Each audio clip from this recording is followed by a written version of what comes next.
My name is Charmaine. I am 35 years old and somehow still healing from wounds my family inflicted. As a successful software developer, I escaped their toxicity but maintained occasional contact. Last Sunday, they invited me to an upscale brunch to catch up. Between mimosas and avocado toast, my mother leaned forward smirking. You know, Charmaine, you are lucky we even include you. Pity goes a long way. I simply sipped my coffee and smiled. That night, I logged in disabled every family credit account and emailed my lawyer about selling the cabin. Before I continue this story, let me know where you are watching from in the comments below. Hit like and subscribe if you have ever had to stand up to family who underestimated your worth. Growing up in Fairfield, Connecticut meant privilege to outsiders. But inside our sprawling colonial home, emotional coldness permeated every corner. Our four-bedroom house, with its manicured lawn and heated swimming pool, was a fortress of expectations I could never quite meet. My childhood bedroom, painted pale blue, at my mother Elaine's insistence, despite my preference for green, became my sanctuary and my prison. From elementary school through high school, I maintained straight A grades, joined honor societies, and desperately tried to buy their love with my achievements. Every report card, every coding award, every promotion at my tech firm was met with indifferent nods from my parents. But none of that prepared me for the ultimate betrayal by the man I married. I thought marrying Jamal would be my permanent escape.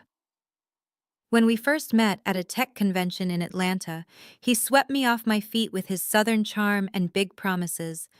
He told me we would build a real family, something I had craved my entire life. I moved my entire life down south for him. I poured my savings into his dreams. Fast forward to today, sitting inside a high-end Atlanta law firm. The heavy oak doors of the conference room closed behind me with a sickening thud. The room smelled of expensive leather-stale coffee and overwhelming arrogance. Across the polished mahogany table sat Jamal, my husband of 8 years. He used to be charming, a man who promised to protect me from the coldness of my past. Now he wore a custom-tailored suit that he had purchased using my credit card. He leaned back in his plush leather chair with a smug expression that made my stomach churn. Without a word, he reached into his designer jacket, pulled out a sleek silver pen, and scribbled something on his checkbook. With a flick of his wrist, he slid a crisp check across the smooth surface of the table. It stopped right in front of my hands. I looked down. $5,000. I stared at the numbers, letting the heavy silence fill the room. Jamal let out a sharp, mocking laugh. "Take it, Charmaine," he said, his voice dripping with condescension. "Consider it your severance pay for 8 years of marriage. You can use it to rent a little apartment somewhere far away from me." My lawyer shifted uncomfortably beside me, but I did not blink. I did not cry. I just kept staring at the man who had promised to love and protect me. Beside Jamal sat Chloe. She was 26 years old, an aspiring social media influencer, and the sole reason my marriage was ending in this cold, sterile room. She wore a tight designer dress that screamed for attention, completely inappropriate for a legal setting. Chloe was busy applying a thick layer of shimmering lip gloss, using her front-facing phone camera as a mirror. She rolled her eyes loudly, complaining about how the law office smelled like old paper and depression. She whined to Jamal that they were going to be late for their dinner reservation at a trendy new steakhouse downtown. She did not even bother to look at me. To her, I was just a minor inconvenience standing in the way of her new glamorous life. She was already busy planning how to redecorate the house I had picked out, scrolling through expensive furniture catalogs on her phone while my lawyer reviewed the documents. It was sickening to watch. Jamal patted her knee affectionately before turning his cold gaze back to me. He laid out his demands like a king dividing his conquered territory. He was keeping the $800,000 house we had lived in. He was keeping total control of the luxury car rental business. It was a business I had secretly helped him build from the ground up. I had written the code for his entire booking system and quietly paid the down payments for his first fleet of cars, using my tech salary, while he took all the public credit. And most agonizing of all, he was demanding primary custody of our 8-year-old daughter Zuri. He knew I had the financial means to fight him in court. I could have dragged this divorce out for years. I could have frozen his business accounts and fought tooth and nail for every single asset we acquired during our marriage. I was a successful software developer who could afford the best legal representation in Atlanta. But what he did not know was that I had a completely different strategy in mind. When my lawyer finally spoke up to contest the division of assets, I held up my hand to stop him. I looked Jamal dead in the eye and told him I did not want the house. I did not want his cars. I did not even want alimony. The confusion on his face was immediate. His arrogant smirk faltered for just a second. His lawyer looked entirely baffled by my statement. But then I dropped the one condition that made Jamal's jaw hit the floor. I told him I wanted his mother, Ms. Evelyn. She had always been the mother to me that Elaine never was. When I first moved to Atlanta, Evelyn welcomed me with open arms, cooking Sunday dinners and teaching me what real family warmth felt like. I stated clearly that if I was walking away today, his disabled elderly mother was coming with me. Jamal stared at me in absolute disbelief. His mother had suffered a minor stroke 2 years ago and required a wheelchair and a steady routine. To Jamal, the woman who gave birth to him had become nothing more than a financial drain and a massive social embarrassment. He constantly complained about her medical bills and hated how her wheelchair scuffed the hardwood floors. He hated how her presence ruined the modern, flawless aesthetic of his home when his fraternity brothers came over to watch football. Chloe actually laughed out loud when I made my demand. She leaned over to whisper something in his ear, pointing at the older woman sitting quietly in the corner of the room. Jamal shook his head, a wide, greedy smile spreading across his face. "You want the old lady?" he asked, as if I had just offered to take out the household trash for him. "Fine. Take her." He pointed at the $5,000 check resting on the table. "Like I said, consider this your payment for taking my 2 biggest headaches off my hands. You take my mother and I get my life back." Deal. He snatched the final divorce papers from his lawyer and signed them right then and there. He was practically vibrating with excitement. He truly believed he had won the ultimate victory. He believed he had stripped me of my dignity, my beautiful home, and my only child, all while discarding the mother he despised. I calmly picked up the check, folded it precisely in half, and slipped it into my purse. I stood up from the mahogany table and adjusted my blazer. I walked over to the corner of the room where my sweet 8-year-old daughter Zuri was sitting quietly on a leather sofa. My heart ached at the sight of her swinging her legs, clutching her favorite stuffed bear. I knelt down to her eye level, pulled her into a tight, warm hug, and whispered a secret promise into her ear. I told her to remember the plan we practiced. A promise and a mission only she and I understood. Zuri was a smart girl, brilliant like me, and she knew exactly how to handle the situation she was being temporarily left in. Zuri looked at me with her big brown eyes and gave me a tiny, brave nod. She knew this arrangement was only temporary. I kissed her forehead, breathing in the scent of her vanilla shampoo one last time before standing up. Then I walked over to Ms. Evelyn, whose frail hands were trembling in her lap. She looked up at me with tears welling in her eyes, silently apologizing for her son's horrific behavior. She whispered a soft apology, her voice raspy and filled with shame. I placed my hand gently over hers. "Do not apologize, Mama," I whispered back. "We are going home." "Going?" I smiled warmly at her and unlocked the brakes on her wheelchair. Chloe let out a dramatic sigh of relief, loud enough for the whole room to hear. She was visibly thrilled that the large master bedroom and the expensive house would finally be hers alone without an old woman to ruin her aesthetic videos. Jamal gave me one last victorious smirk, adjusting his expensive tie. But as I pushed Ms. Evelyn toward the heavy oak doors, I let a genuine smile touch my own lips. They thought I was walking away with nothing but a worthless check and a heavy burden. They thought they had broken me. They had absolutely no idea about the massive secret Ms. Evelyn and I shared. They had no idea that by carelessly throwing his own mother away, Jamal had just handed me the key to a $20 million real estate empire hidden right in the heart of Atlanta. They did not know that the dusty, abandoned warehouse district she owned was about to become the most valuable property in the state, and my carefully calculated revenge had only just begun.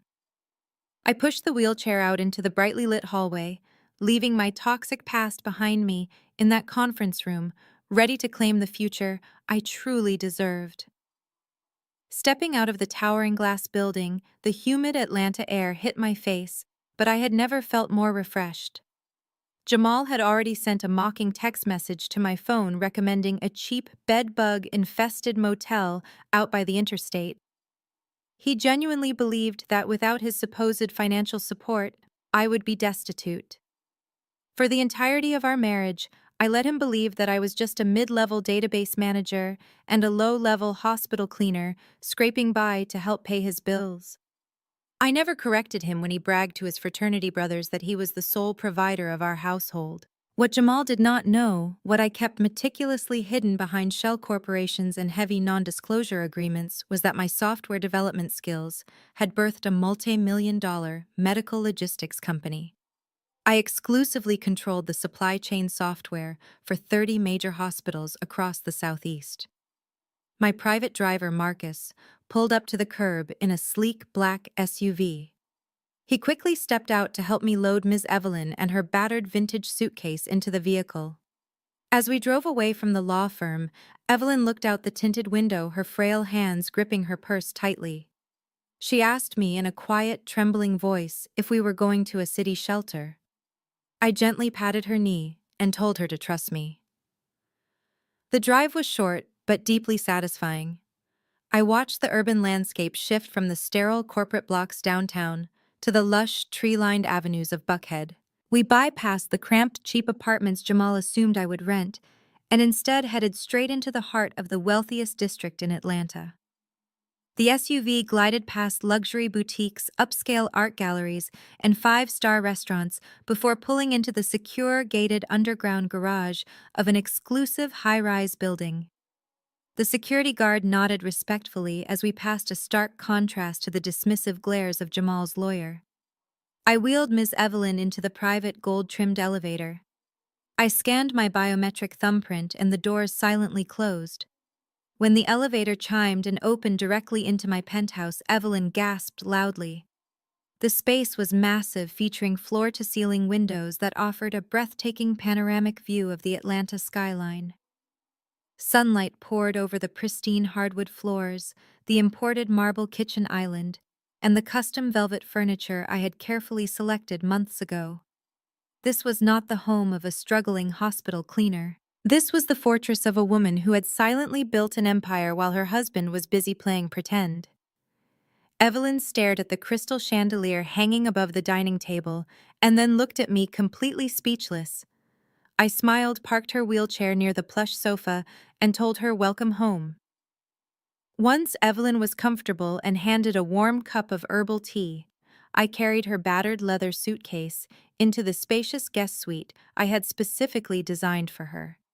The room had wide doors for her wheelchair, a custom-accessible bathroom, and a beautiful view of the city parks. I laid the heavy suitcase on the bed and popped the rusted brass latches. As I began to unpack her modest belongings, mostly faded floral dresses and old photo albums, I heard the soft hum of her motorized wheelchair approaching the doorway. I turned around to see thick tears streaming down her wrinkled cheeks. She was crying so hard her frail shoulders shook.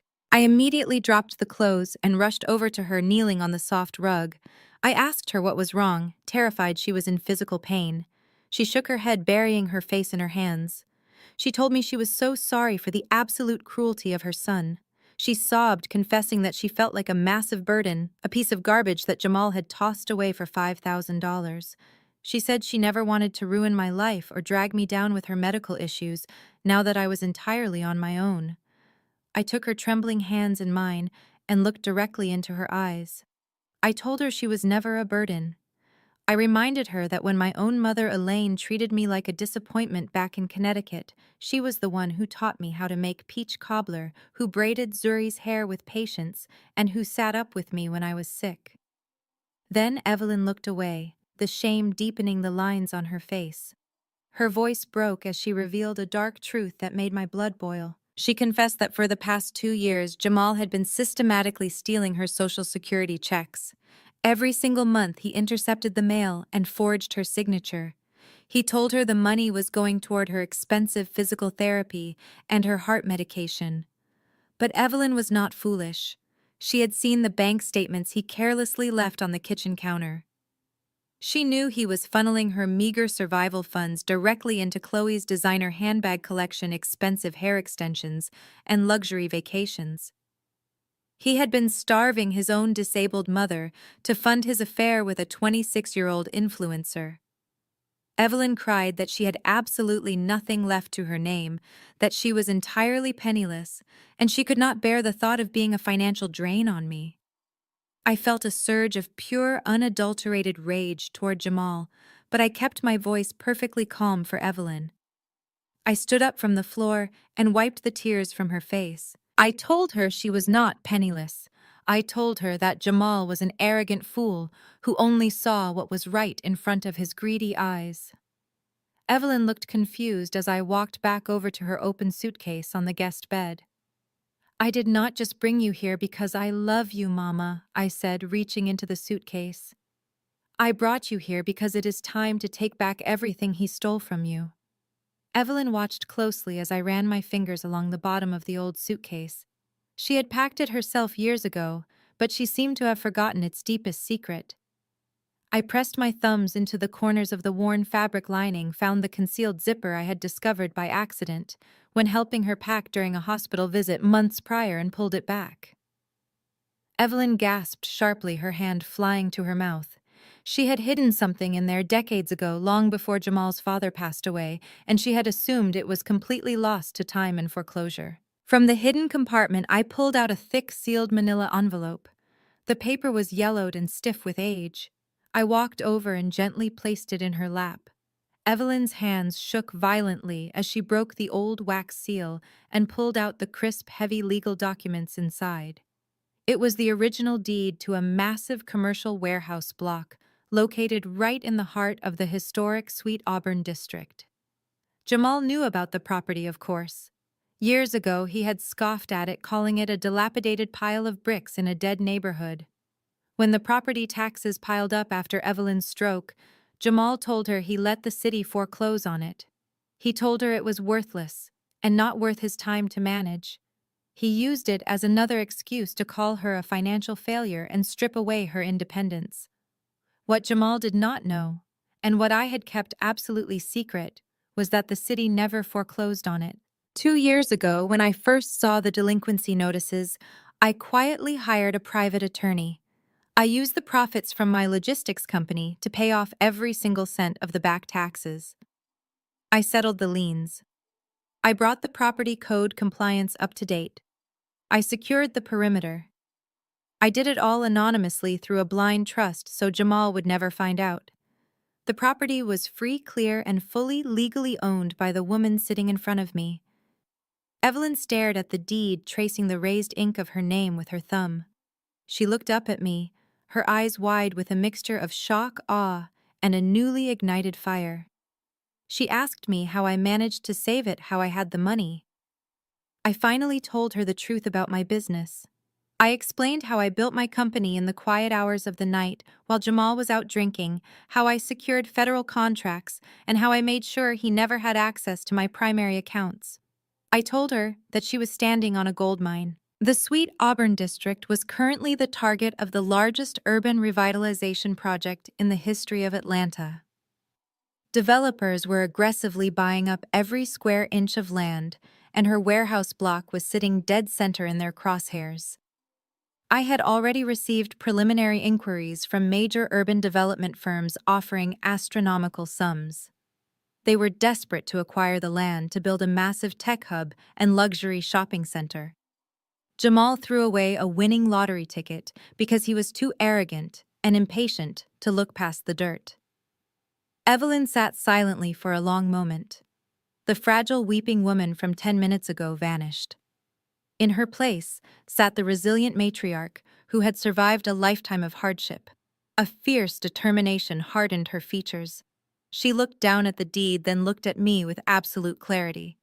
She wheeled herself over to the small writing desk in the corner of the guest suite. She opened the top drawer, pulled out a black ink pen, and clicked it with a sharp, decisive snap. She flipped the deed over to the transfer section. Without a single second of hesitation, she began filling out the legal fields. I stepped forward, surprised by her sudden momentum, and told her she did not have to do that. I told her it was her property, her future security. But Evelyn did not stop writing. Her handwriting, usually shaky from her stroke, was incredibly firm and deliberate. She signed her name at the bottom of the page with a heavy stroke of black ink. She turned the document around and slid it across the desk toward me. She looked up, her eyes blazing with a cold, calculated justice. She declared that Jamal had traded her for $5,000.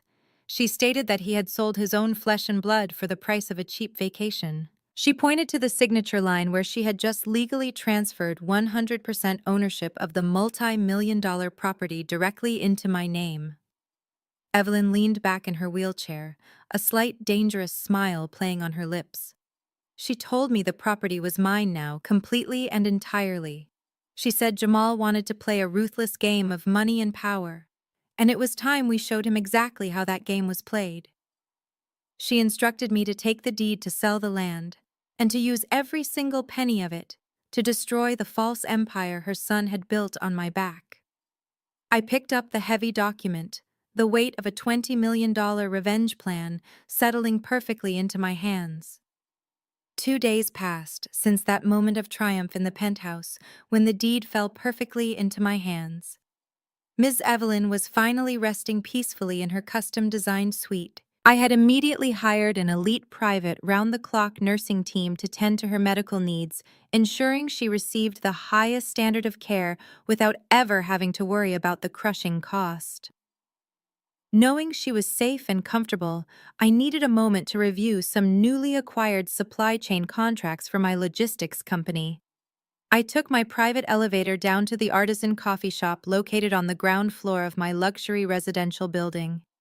The cafe was a beautifully designed, serene space filled with the rich aroma of freshly roasted espresso beans and the quiet hum of wealthy patrons conducting their morning business. I sat at a corner marble table dressed casually but sharply in a tailored silk blouse, sipping an iced matcha latte while scrolling through the financial spreadsheets on my tablet. I was completely focused on my work, calculating the profit margins for a new hospital delivery route, until a harsh, shrill voice completely shattered the peaceful atmosphere of the room.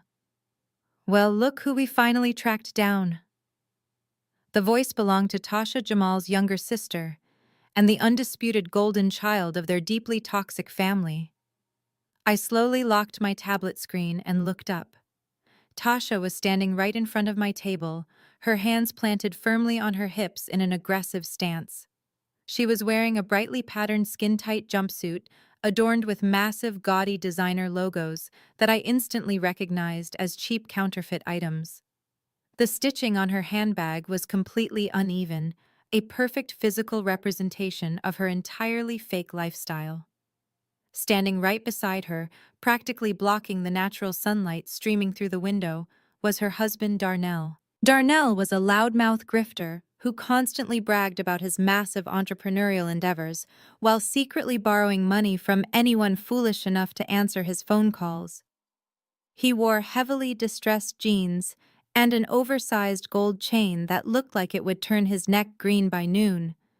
They had tracked me down using the location tag from a digital coffee shop receipt I had accidentally forwarded to Jamal's email months ago.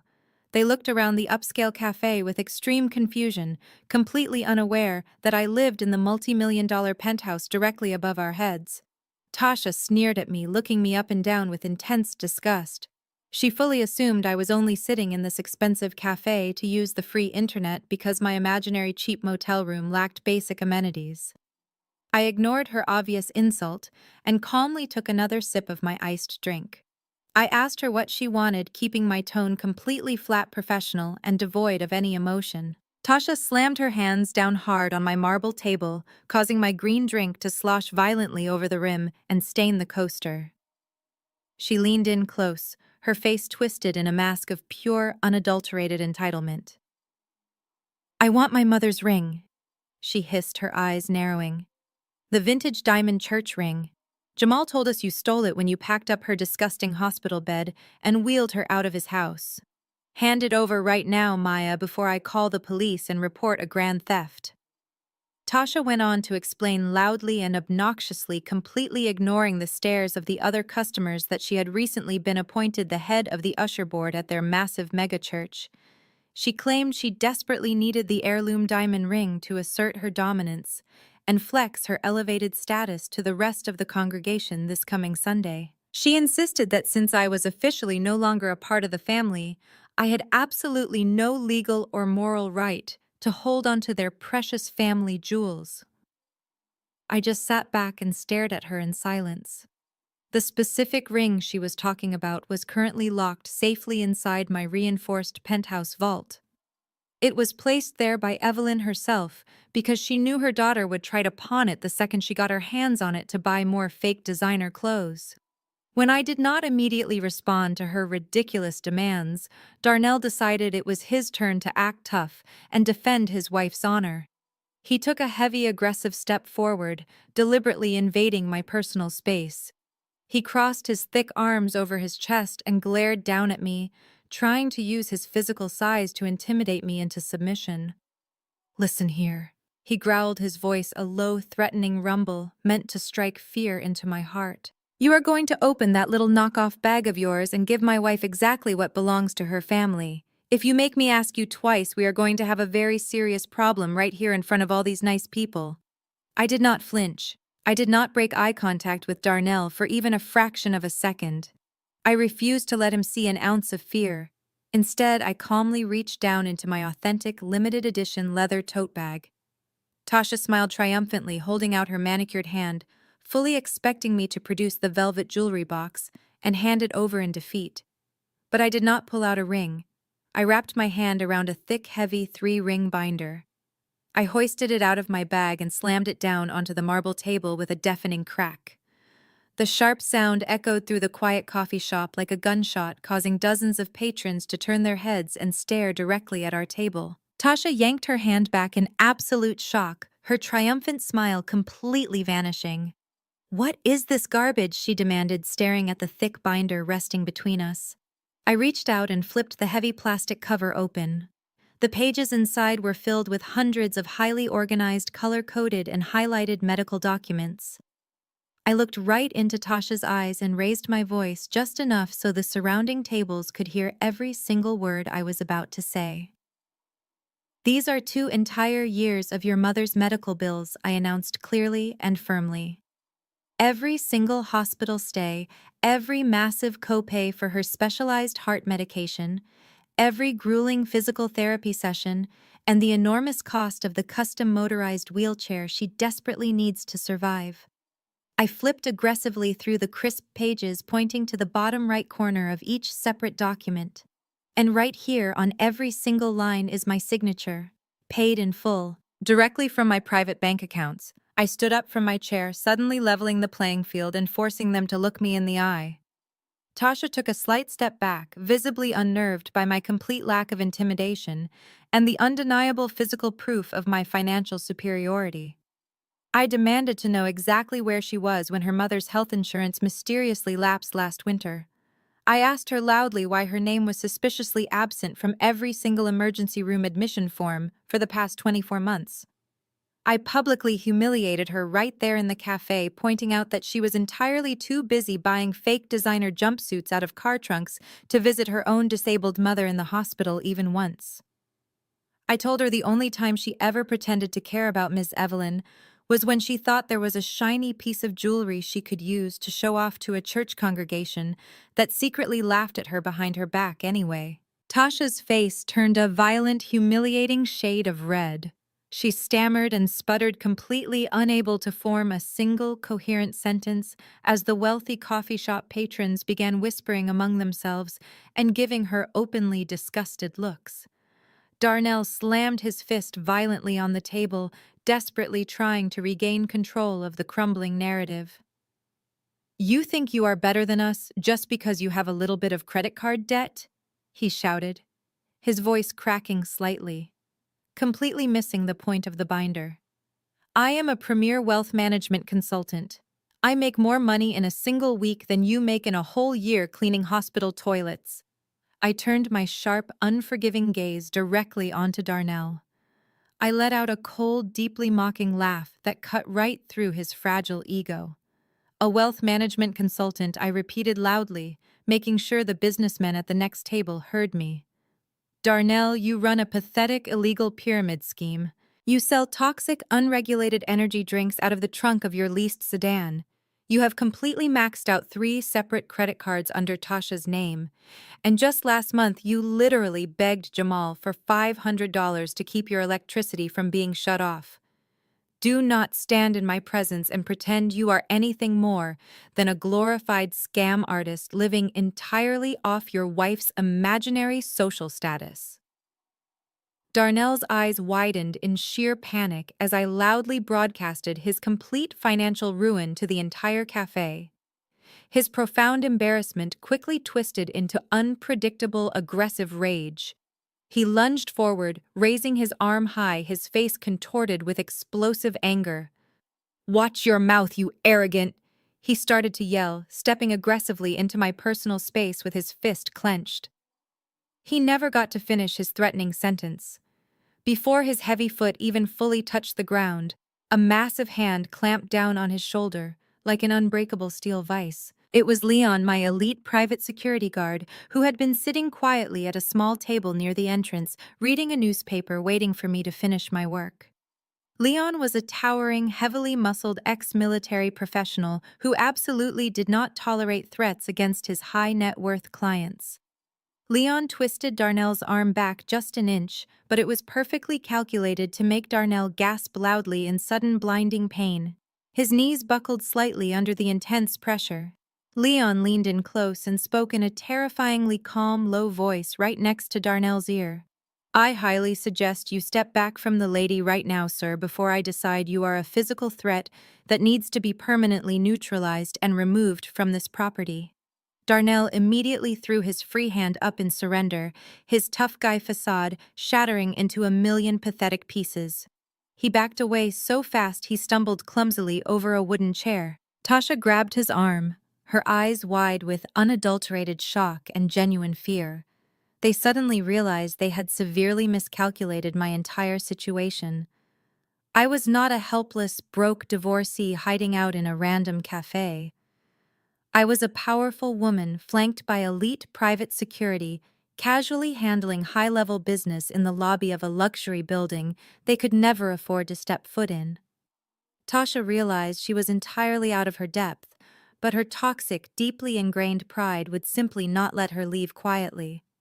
She dragged a terrified Darnell toward the heavy glass exit doors, causing a massive scene as several patrons openly laughed at their frantic, cowardly retreat. Right before she violently pushed through the revolving doors, Tasha spun around to face me one last time. Her face was twisted in a hideous mask of pure venomous spite. She pointed a shaking, manicured finger directly at my chest. "You think you have won?" she screamed, her shrill voice echoing off the expensive glass walls of the building. "You are going to deeply regret this. You are going to regret disrespecting my family. Jamal just got the greatest news of his entire life today. He is about to be richer than you could ever possibly comprehend.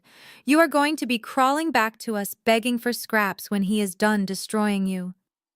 She yanked Darnell out the door, and they scurried rapidly down the busy Atlanta sidewalk like terrified rats fleeing a rapidly sinking ship. I stood calmly in the middle of the quiet cafe, smoothing down the front of my silk blouse. I slowly sat back down at my marble table, closed my binder, and picked up my iced matcha latte. I took a slow, refreshing sip. I smiled warmly to myself, looking out the large glass window at the bustling city street. Tasha was completely right about one thing. Jamal had absolutely received some massive news today, but she had no idea that the monumental financial windfall her brother was currently celebrating was nothing more than an elaborate, beautifully constructed trap, and I was the one holding the trigger. Across town, miles away from my peaceful penthouse, the trap was already springing inside the $800,000 house I used to call home. My beautiful, brilliant 8-year-old daughter Zuri was currently executing her part of the mission with absolute precision. She was my Trojan horse. When I agreed to leave her with Jamal, he honestly thought he was winning a major legal victory. He thought he was taking away the one thing I loved most, purely to punish me. What he failed to realize was that I had not surrendered my child in defeat. I had strategically deployed her into enemy territory. Chloe had quickly moved all her personal belongings into my former master bedroom the very same afternoon I left. She was desperate to instantly step into the wealthy lifestyle she believed I had foolishly abandoned. Saturday morning, she decided to capitalize on her new living situation by filming a highly produced stepmom morning routine for her thousands of social media followers. She was obsessed with curating a flawless online image. She set up a massive glaring ring light right in the center of the pristine marble kitchen. She wore a luxurious white silk robe and had spent over 2 hours doing full glam makeup just to pretend she had effortlessly woken up looking that perfect.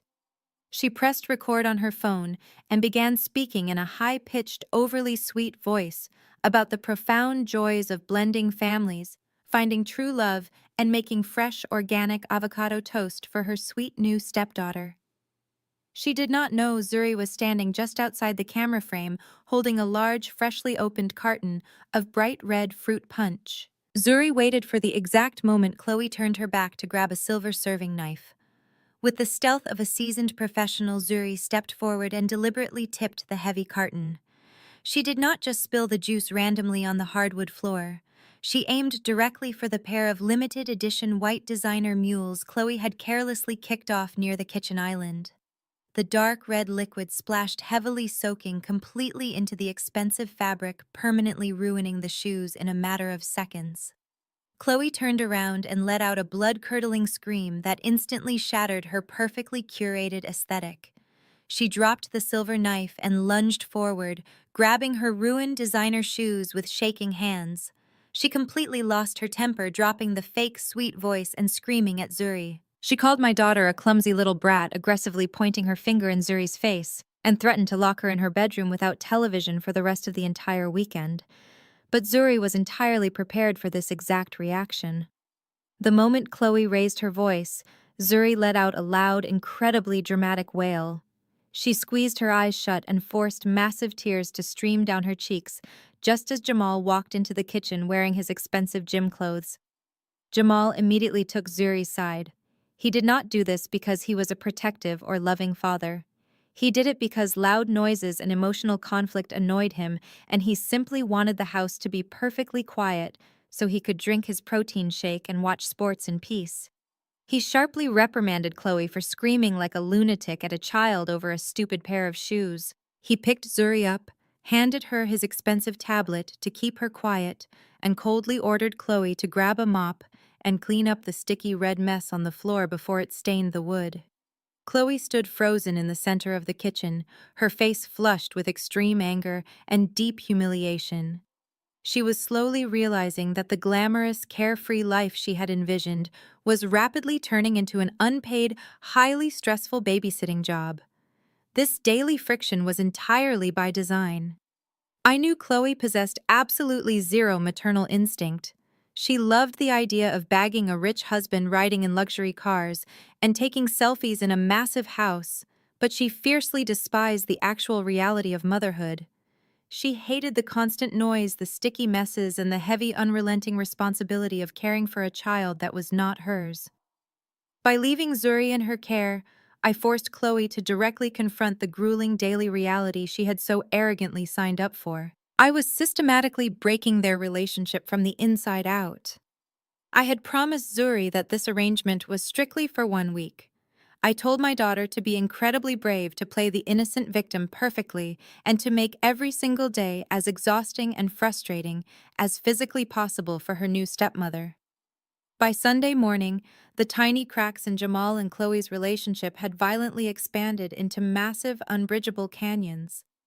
Sunday was arguably the most important day of the week for Jamal's heavily inflated ego. He expected to walk into their massive megachurch wearing a custom-tailored suit, shaking hands with the prominent businessmen, local politicians, and church elders in his congregation. He needed a stunning trophy wife on his arm to complete the grand illusion of his perfect, highly successful life. He needed Chloe to temporarily drop the influencer act and play the role of the devoted conservative first lady of their household. I knew the exact details of this argument because the fallout was absolutely spectacular. Jamal had walked into the master bedroom adjusting his expensive watch and found Chloe putting the finishing touches on her outfit. She was wearing a skin-tight, deeply cut neon dress that was entirely inappropriate for a Sunday morning church service.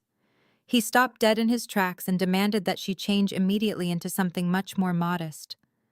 He told her she needed to look like a respectable mother and a woman of faith, not a cheap club promoter looking for free drinks.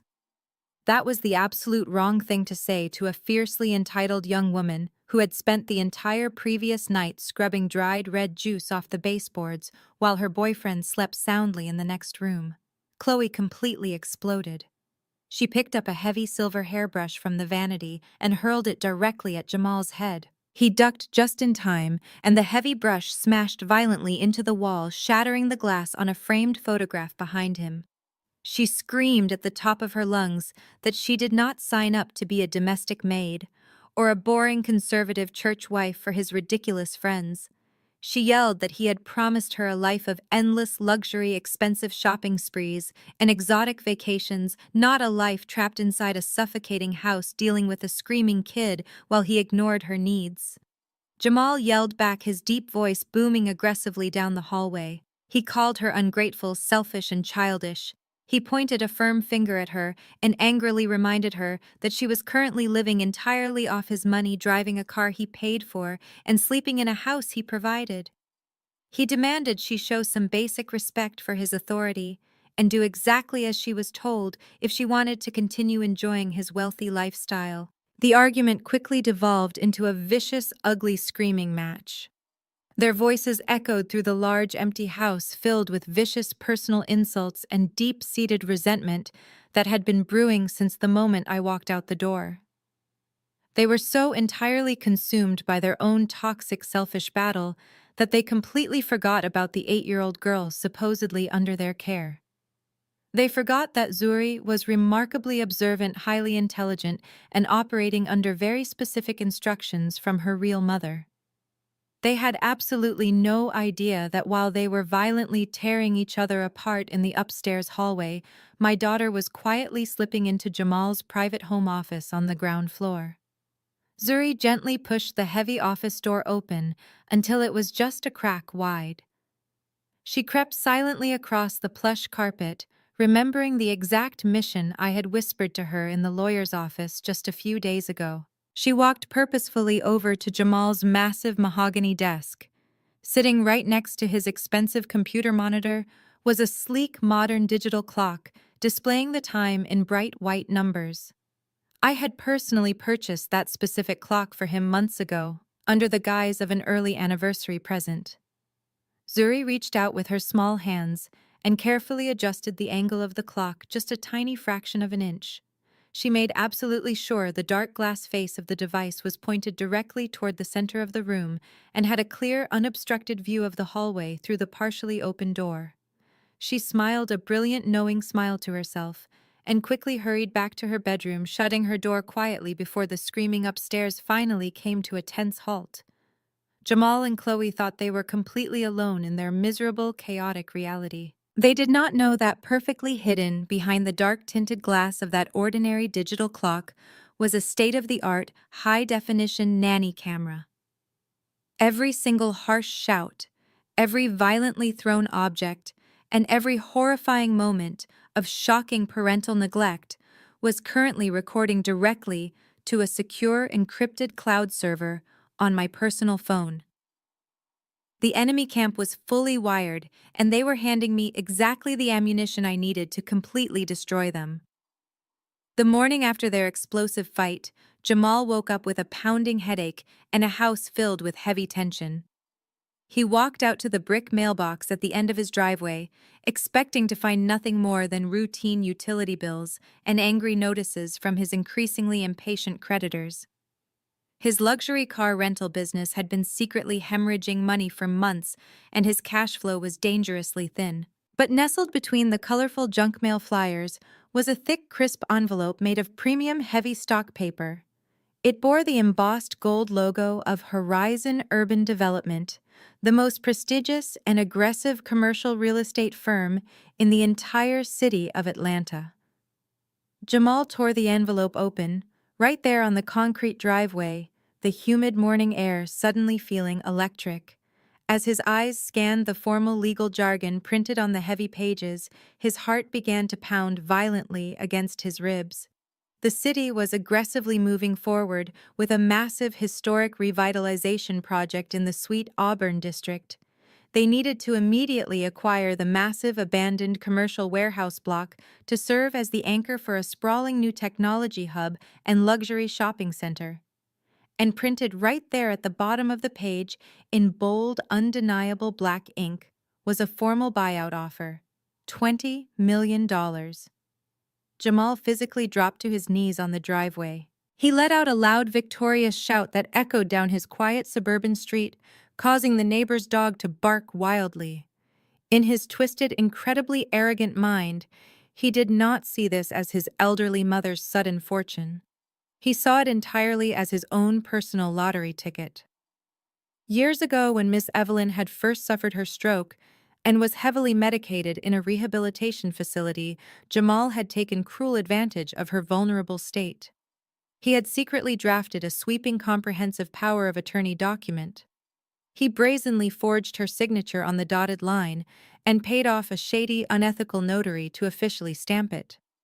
He had used that fake legal document to slowly drain her meager savings accounts, intercept her mail, and redirect her survivor benefits to fund his own lavish lifestyle. Now clutching a certified letter worth $20 million, Jamal fully believed that his forged piece of paper made him the undisputed king of Atlanta. He convinced himself that since his mother was safely out of the picture, dumped onto his supposedly broke ex-wife along with a measly $5,000 check, there was absolutely no one left to challenge his absolute authority over the estate. He completely forgot that he had never actually bothered to check the official county property deed. He never bothered to investigate the massive tax liens he assumed had caused the city to foreclose on the property years ago. He only saw the massive number on the page, and his blinding greed instantly overrode any basic sense of caution or legal logic. Jamal sprinted back inside the large house, completely ignoring the sticky juice stains still ruining the kitchen floor. He ran straight upstairs to the master bedroom, where Chloe was furiously stuffing her designer clothes into a suitcase, fully prepared to leave him after their vicious screaming match. He snatched the heavy bag right out of her hands and threw it casually across the room. Before she could start yelling again, he shoved the $20 million offer letter directly into her face. Chloe read the astronomical number, and her angry, resentful scowl instantly melted into a wide, fiercely greedy smile. The massive argument from the previous night, the ruined aesthetic, and her deep hatred of playing a mother figure to Zuri were entirely forgotten in the blinding face of immense wealth. Jamal told her to put her makeup back on and grab her purse because they were going shopping. Less than an hour later, they strolled confidently through the glass doors of the most exclusive exotic car dealership in the city. Jamal was operating purely on arrogant delusion and the intoxicating promise of impending millions. He demanded the absolute best vehicle on the showroom floor. The salesman, smelling the desperation of a man trying to prove his worth, directed them to a sleek, heavily customized icy white sports car with a blood-red leather interior. The price tag was a staggering $200,000. Jamal did not even try to negotiate. He slapped down a massive down payment using the very last remaining available funds in his rapidly failing business credit account. He completely drained his emergency reserves to secure the financing. He did not care about the shockingly high interest rate or the crippling monthly payments that would soon follow. In his mind, he was already a multimillionaire, and this car was simply the first small reward for his imaginary financial genius. Driving back to the suburbs in their roaring new luxury vehicle, Jamal's inflated ego reached an absolute uncontrollable fever pitch. He could not wait another second to rub his newly acquired wealth in my face and prove his dominance to his social circle. He pulled the bright white sports car right into the driveway, propping his latest model smartphone up on the expensive leather dashboard. With a smug, arrogant grin, he hit the button to start a live broadcast on his public social media page. Because of his flashy lifestyle and prominent status at the megachurch, his viewer count skyrocketed instantly. Within minutes, hundreds of his fraternity brothers' church members, local business associates, and gossiping neighbors tuned in to watch the spectacle. Jamal leaned back in the plush driver's seat wearing his expensive designer sunglasses indoors and began to speak with sickening arrogance. He held the certified Horizon Urban Development letter right up to the camera lens. He carefully placed his thumb over the exact property address to maintain a sense of mystery, but he made absolutely sure everyone watching could clearly read the bold $20 million figure printed at the bottom. He laughed loudly and deeply into the microphone, shaking his head in a theatrical display of mock pity. He then decided to publicly address me directly to his massive audience. He called me his bitter, thoroughly broke ex-wife. He told his entire audience that I had made the absolute biggest mistake of my pathetic life by walking away from a true visionary business mind. He bragged endlessly that while I was busy scrubbing dirty hospital floors and changing his disabled mother's adult diapers in some cheap rundown motel room across town, he was actively stepping into a level of generational wealth I could never even begin to comprehend. He patted Chloe on the thigh, pulling her into the frame so she could blow a sarcastic kiss to the camera. He claimed that real high-value men always trade up for a much better life, and that dumping his heavy baggage was the greatest financial decision he ever made. But simply bragging to a digital screen was not nearly enough to satisfy his raging narcissism. Jamal desperately needed a physical audience to properly worship his new status. Right there on the live broadcast, he made a grand, sweeping announcement. He declared that he was hosting a massive, fully catered New Beginnings party at his house the very next evening. He formally invited his entire local fraternity, chapter the senior pastoral leadership of the church, and every single person who had ever dared to doubt his supreme business acumen. He promised endless bottles of expensive imported champagne, top-tier gourmet catering, and a live DJ to celebrate his massive victory. Most importantly, he announced that the party would feature a formal public contract signing ceremony. He told his audience that the lead developers from Horizon Urban Development would be arriving at his home during the party to officially close the biggest real estate deal of the decade right in his living room. He wanted the entire city of Atlanta to witness his glorious coronation as the newest real estate mogul in the state. He wanted to cement his legacy as a financial titan while simultaneously humiliating me in front of everyone we both knew. The live video ended with Jamal revving the incredibly loud engine of the sports car, the sound echoing obnoxiously through his quiet neighborhood. Miles away, high above the bustling city streets, I sat comfortably in the quiet elegance of my Buckhead penthouse. The morning sunlight streamed through the floor-to-ceiling windows, illuminating the steam rising from my cup of imported herbal tea. My tablet was propped up on the marble kitchen island, playing Jamal's entire live broadcast in crystal-clear high-definition video. I watched him wave the certified letter around. I watched Chloe flaunt her new designer sunglasses. I listened to every single degrading insult he hurled at my name, and I watched the comments section flood with congratulations from people who had entirely ignored me for the last 8 years. I did not feel a single ounce of anger. I did not feel humiliated or hurt by his vicious words. Instead, a slow, deeply satisfied smile spread across my face. Jamal had just perfectly set the stage for his own spectacular public destruction. He had built a massive towering pedestal for himself, inviting hundreds of people to watch him stand on top of it completely unaware that the foundation was made of absolute dust. I reached across the marble counter and picked up my personal smartphone. I opened my encrypted contacts list and scrolled down until I found the direct private number for the senior lead developer at Horizon Urban Development. The phone rang only twice before a sharp professional voice answered on the other end. I kept my voice perfectly calm and completely composed. I informed the developer that I had seen their certified offer letter regarding the Sweet Auburn commercial block. The developer immediately recognized my name as the sole legal owner hidden behind the blind trust. He eagerly asked if I was ready to discuss the final terms of the $20 million acquisition. I took a slow sip of my warm tea, looking down at the frozen image of Jamal's arrogant face on my tablet screen. I told the developer that I was absolutely ready to finalize the agreement. Yes, I said, my voice cold and sharp as a diamond. I will be at the celebration party Jamal Davis is hosting tomorrow evening. Bring the final contracts directly to that address. We are going to close this deal in front of a very large audience. The following evening, the quiet suburban street where I used to live was completely transformed into a chaotic circus of unwarranted arrogance and borrowed money.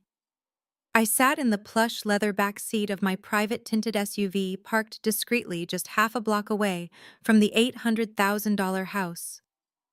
I watched through the dark window as valet drivers frantically sprinted up and down the street, attempting to park an endless stream of luxury vehicles. Jamal had spared absolutely no expense for his grand coronation.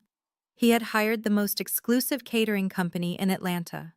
Waiters in crisp white tuxedos navigated the crowded lawn carrying silver trays loaded with beluga caviar, imported oysters, and champagne glasses filled with incredibly expensive vintage wine. Massive strobe lights flashed from the backyard, casting vibrant purple and gold hues against the night sky, while the heavy bass of loud hip-hop music rattled the windows of the surrounding homes. Jamal had clearly maxed out his final desperate lines of credit to fund this spectacular illusion. He wanted the entire city to witness his ascension to the billionaire class. My private security guard, Leon, sat in the front seat monitoring the live feed from the nanny camera hidden inside the digital clock in Jamal's office. Through the earpiece, I could hear every single arrogant conversation echoing through the main living room.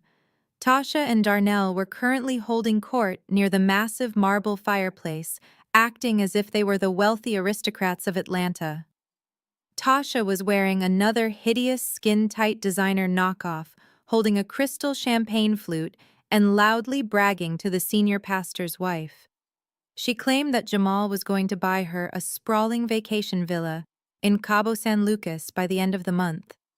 She boasted that her family had always possessed superior business genetics and that they were finally taking their rightful place among the global elite. Right beside her, Darnell was aggressively handing out his cheap glossy business cards to Jamal's wealthy fraternity brothers.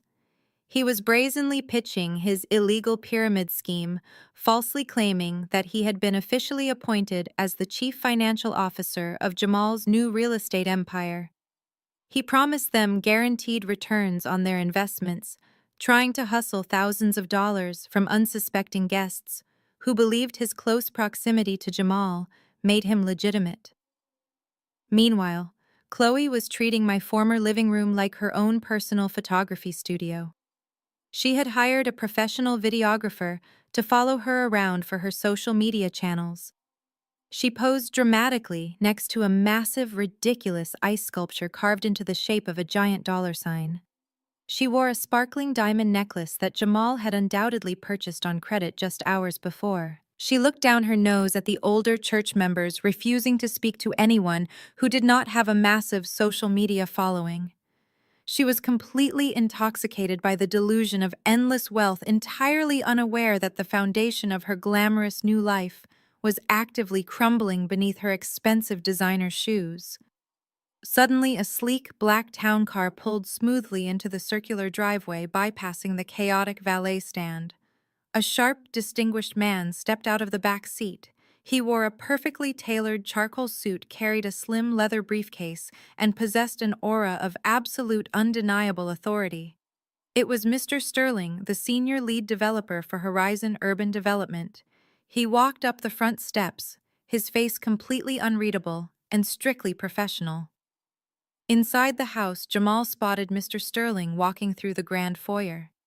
Jamal's eyes widened with manic excitement. He began clapping his hands loudly, signaling the DJ to immediately cut the loud music.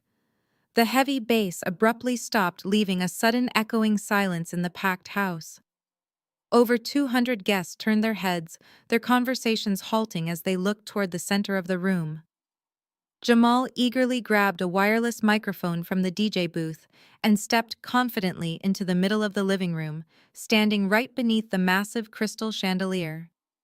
He tapped the microphone twice, a sickeningly smug grin plastered across his face. "Welcome, family, friends, and esteemed colleagues," Jamal announced, his deep voice booming through the expensive surround sound speakers. "We are gathered here tonight to witness history. They say that in order to achieve greatness, a man must be willing to shed his dead weight. He must be willing to walk away from small-minded people who do not understand his massive vision." The crowd murmured, some cheering loudly, while others shifted uncomfortably at the blatant insult directed at me. Jamal continued, raising his glass of champagne high into the air. "I made the hard choices. I dumped the baggage holding me back, and today, the universe has rewarded my relentless grind. Tonight, we are officially closing a $20 million real estate deal that will completely change the skyline of Atlanta." The crowd erupted into massive applause. Tasha screamed loudly, holding her glass up, while Chloe clapped enthusiastically for the cameras. Jamal gestured grandly toward the foyer, inviting Mr. Sterling to join him in the center of the room. "Please welcome the man holding the contract to my future, the senior developer from Horizon Urban Development," Jamal declared. Mr. Sterling walked slowly toward Jamal. He did not smile. He did not wave to the cheering crowd. He stopped a few feet away from Jamal, looking around the obnoxious party with a highly critical, unimpressed glare. Jamal reached into his jacket pocket and pulled out a custom gold-plated pen. He held it out toward Mr. Sterling, fully expecting the developer to hand over the paperwork so he could sign his name and finalize his ultimate triumph in front of an adoring audience. But Mr. Sterling did not take the pen. He did not even look at it. Instead, he placed his slim leather briefcase on a nearby glass table, popped the polished silver latches, and pulled out a stack of heavily stamped legal documents. The crowd fell into a hushed, anticipatory silence. Jamal's arrogant smile began to falter, just a fraction of an inch, as Mr. Sterling adjusted his glasses and looked him dead in the eye. "I am sorry to interrupt your celebration, Mr. Davis," Mr. Sterling said. His voice was not amplified by a microphone, but it carried a sharp, piercing clarity that cut perfectly through the quiet room. "But I am absolutely not here for you." Jamal blinked in total confusion. He let out a nervous, strained laugh, looking out at the crowd before turning back to the developer. "What are you talking about?" Jamal asked, his voice losing its confident boom. "We spoke on the phone. You sent the certified offer letter to my house yesterday morning. The Sweet Auburn estate. The $20 million. Hand over the contracts so we can get this done." Mr. Sterling did not flinch. He held up a copy of the official county property deed. Horizon Urban Development sent a preliminary offer letter to the mailing address on file for the estate, Mr. Sterling explained calmly and methodically. "However, upon conducting our mandatory title searches and legal verifications this morning, we discovered a massive discrepancy in your claims. The power of attorney document you submitted to our firm is entirely legally void. The city records explicitly show that you have absolutely zero legal claim ownership or financial interest in the Sweet Auburn commercial block." A collective gasp echoed through the massive living room. The senior pastor dropped his cocktail napkin. The fraternity brothers exchanged bewildered, panicked glances.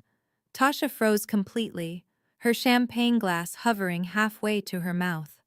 Chloe stopped posing for the videographer, her smile instantly turning into a terrified scowl. Jamal's face drained of all color. The arrogant king of Atlanta suddenly looked like a terrified, cornered child. He aggressively stepped toward Mr. Sterling, pointing his finger in the developer's face. "You are lying!" Jamal shouted, his voice cracking with rising panic. "My mother owned that land. She is a disabled, incompetent old woman. I have the legal rights to all her assets. I am the sole beneficiary. You need to check your completely broken system right now, because that $20 million belongs to me." Mr. Sterling took a calm step back from Jamal's aggressive posture. He looked at Jamal with a mixture of professional pity and extreme disgust. "Your mother is neither incompetent nor the current owner of the property, Mr. Davis."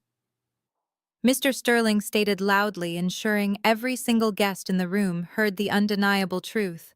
The property taxes were completely paid off 2 years ago by a private blind trust, and yesterday afternoon the original owner legally transferred 100% of the deed to a new sole proprietor. I am here tonight because the actual legal owner of the Sweet Auburn estate instructed me to bring the final contracts to this exact address. Jamal began hyperventilating. He violently ran his hands over his shaved head, his carefully constructed reality completely shattering into a million sharp pieces. He screamed, completely losing control of his temper in front of the entire church congregation. "Who is the owner?" Before Mr. Sterling could answer, the heavy oak front doors of the house swung wide open. The sudden movement caught the attention of the guests near the foyer. The crowd slowly parted like the Red Sea, falling into an absolutely stunned, breathless silence. I stepped over the threshold and walked directly into the blinding light of the crystal chandelier. I was dressed flawlessly in a custom floor-length emerald green gown that hugged my curves perfectly. My hair was styled in sleek, elegant waves, and I wore a subtle, confident smile that radiated pure, unstoppable power. I did not look like a broken, discarded ex-wife. I looked like an undisputed queen arriving to reclaim her stolen throne. And right in front of me, sitting in her motorized wheelchair, was Ms. Evelyn. I pushed her gently into the center of the massive room. Evelyn looked absolutely radiant. I had hired a professional styling team for her that afternoon. She wore a beautiful tailored silver dress, her hair was freshly pressed, and she held her chin high with the profound dignity of a matriarch who had finally been set free from her abuser. Jamal stared at us, his eyes practically bulging out of his skull. His mouth opened and closed repeatedly, but absolutely no sound came out. He looked at my stunning gown, then at his mother, and then finally at the heavy legal documents resting in Mr. Sterling's hands. The horrifying realization slammed into him like a speeding freight train. I walked calmly through the silent, staring crowd, leaving Evelyn parked comfortably near the edge of the impromptu stage. I stepped right up to the marble fireplace, stopping mere inches away from my trembling, hyperventilating ex-husband. He looked at me with a mixture of absolute terror and utter disbelief. I reached out smoothly, my manicured hand wrapping firmly around the handle of the wireless microphone he was still clutching. I effortlessly pulled it right out of his weak, stunned grip. I turned my back to him, looked out at the massive sea of shocked faces, and prepared to deliver the final crushing blow.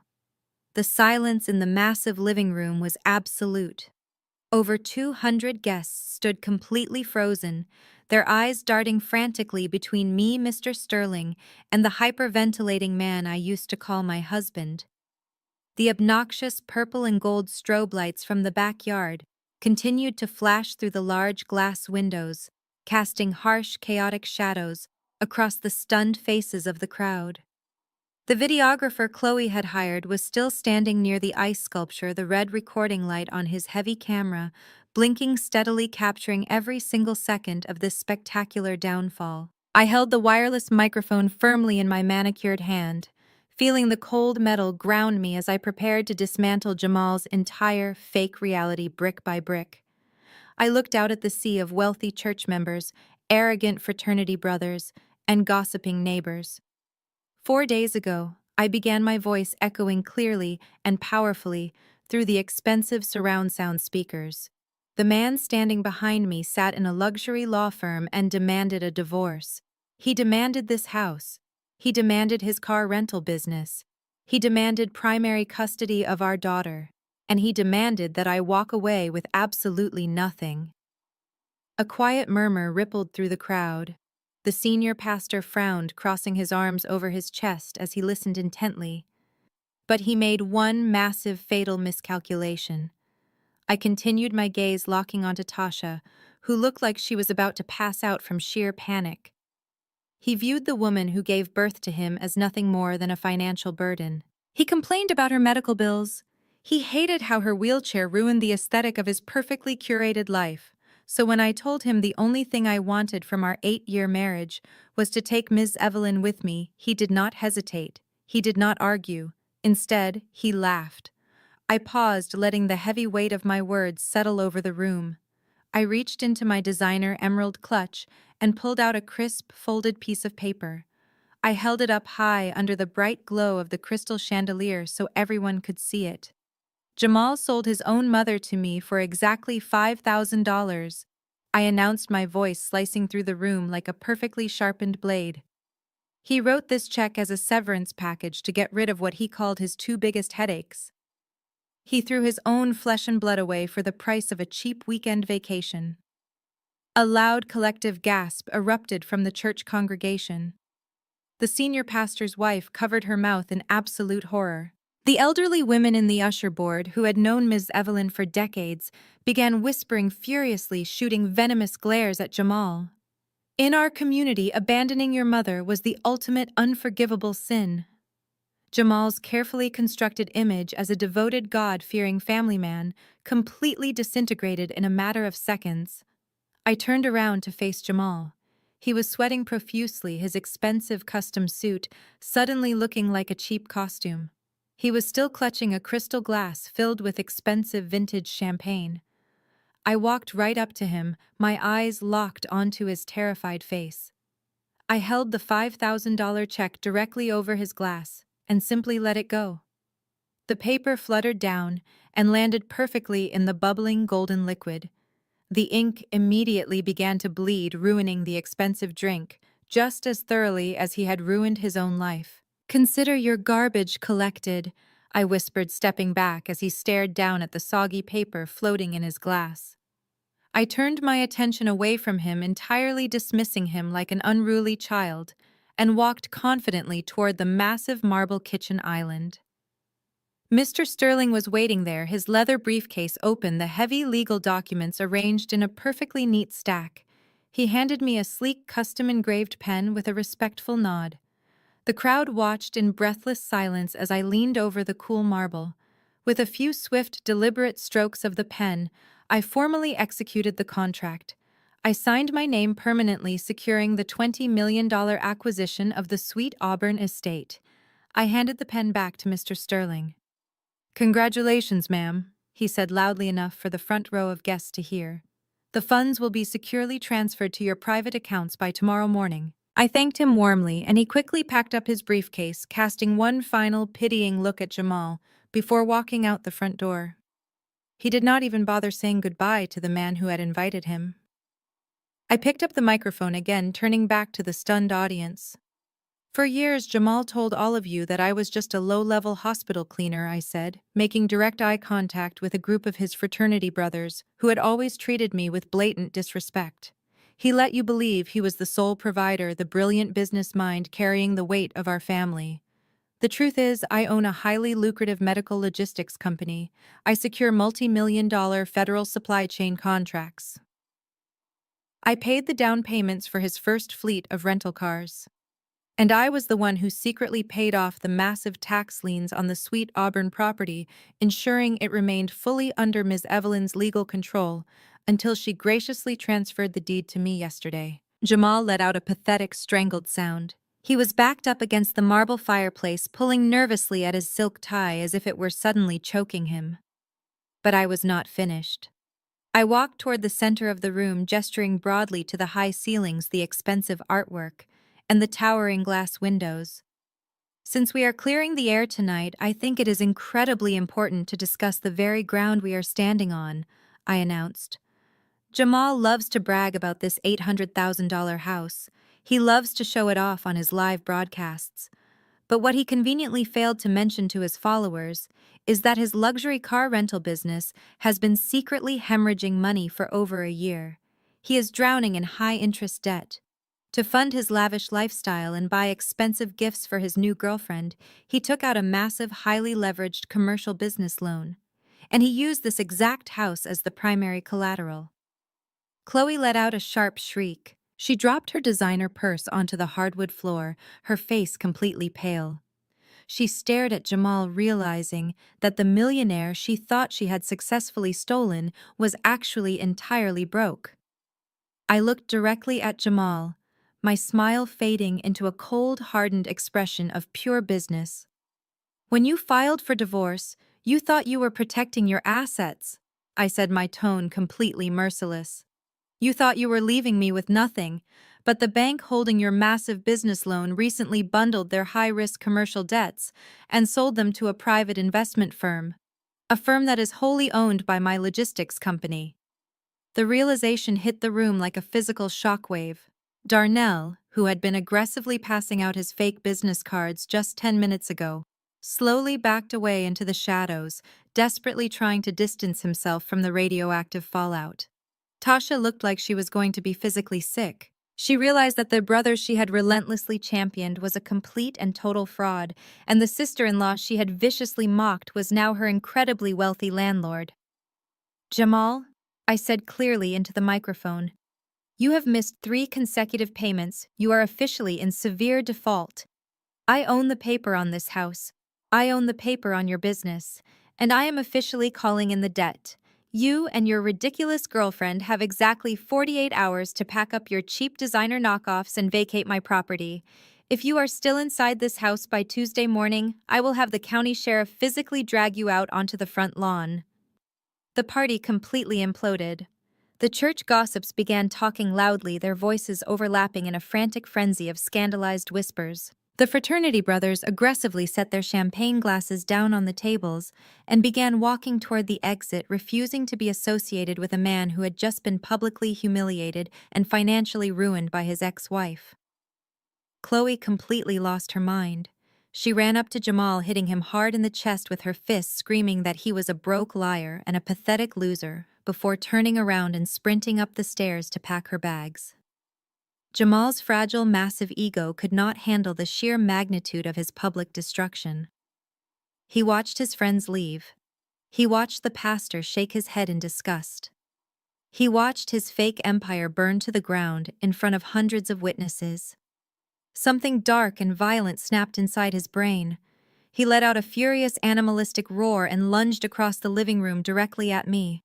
His hands were curled into tight fists, his face twisted in a mask of explosive rage. He intended to strike me to physically punish me for stripping away his power. He never even made it halfway across the floor. Leon, my massive private security guard, moved with terrifying speed. He stepped smoothly in front of me, intercepting Jamal's aggressive charge. Leon grabbed Jamal by the lapels of his custom suit, lifted him slightly off the ground, and slammed him violently into the nearest drywall.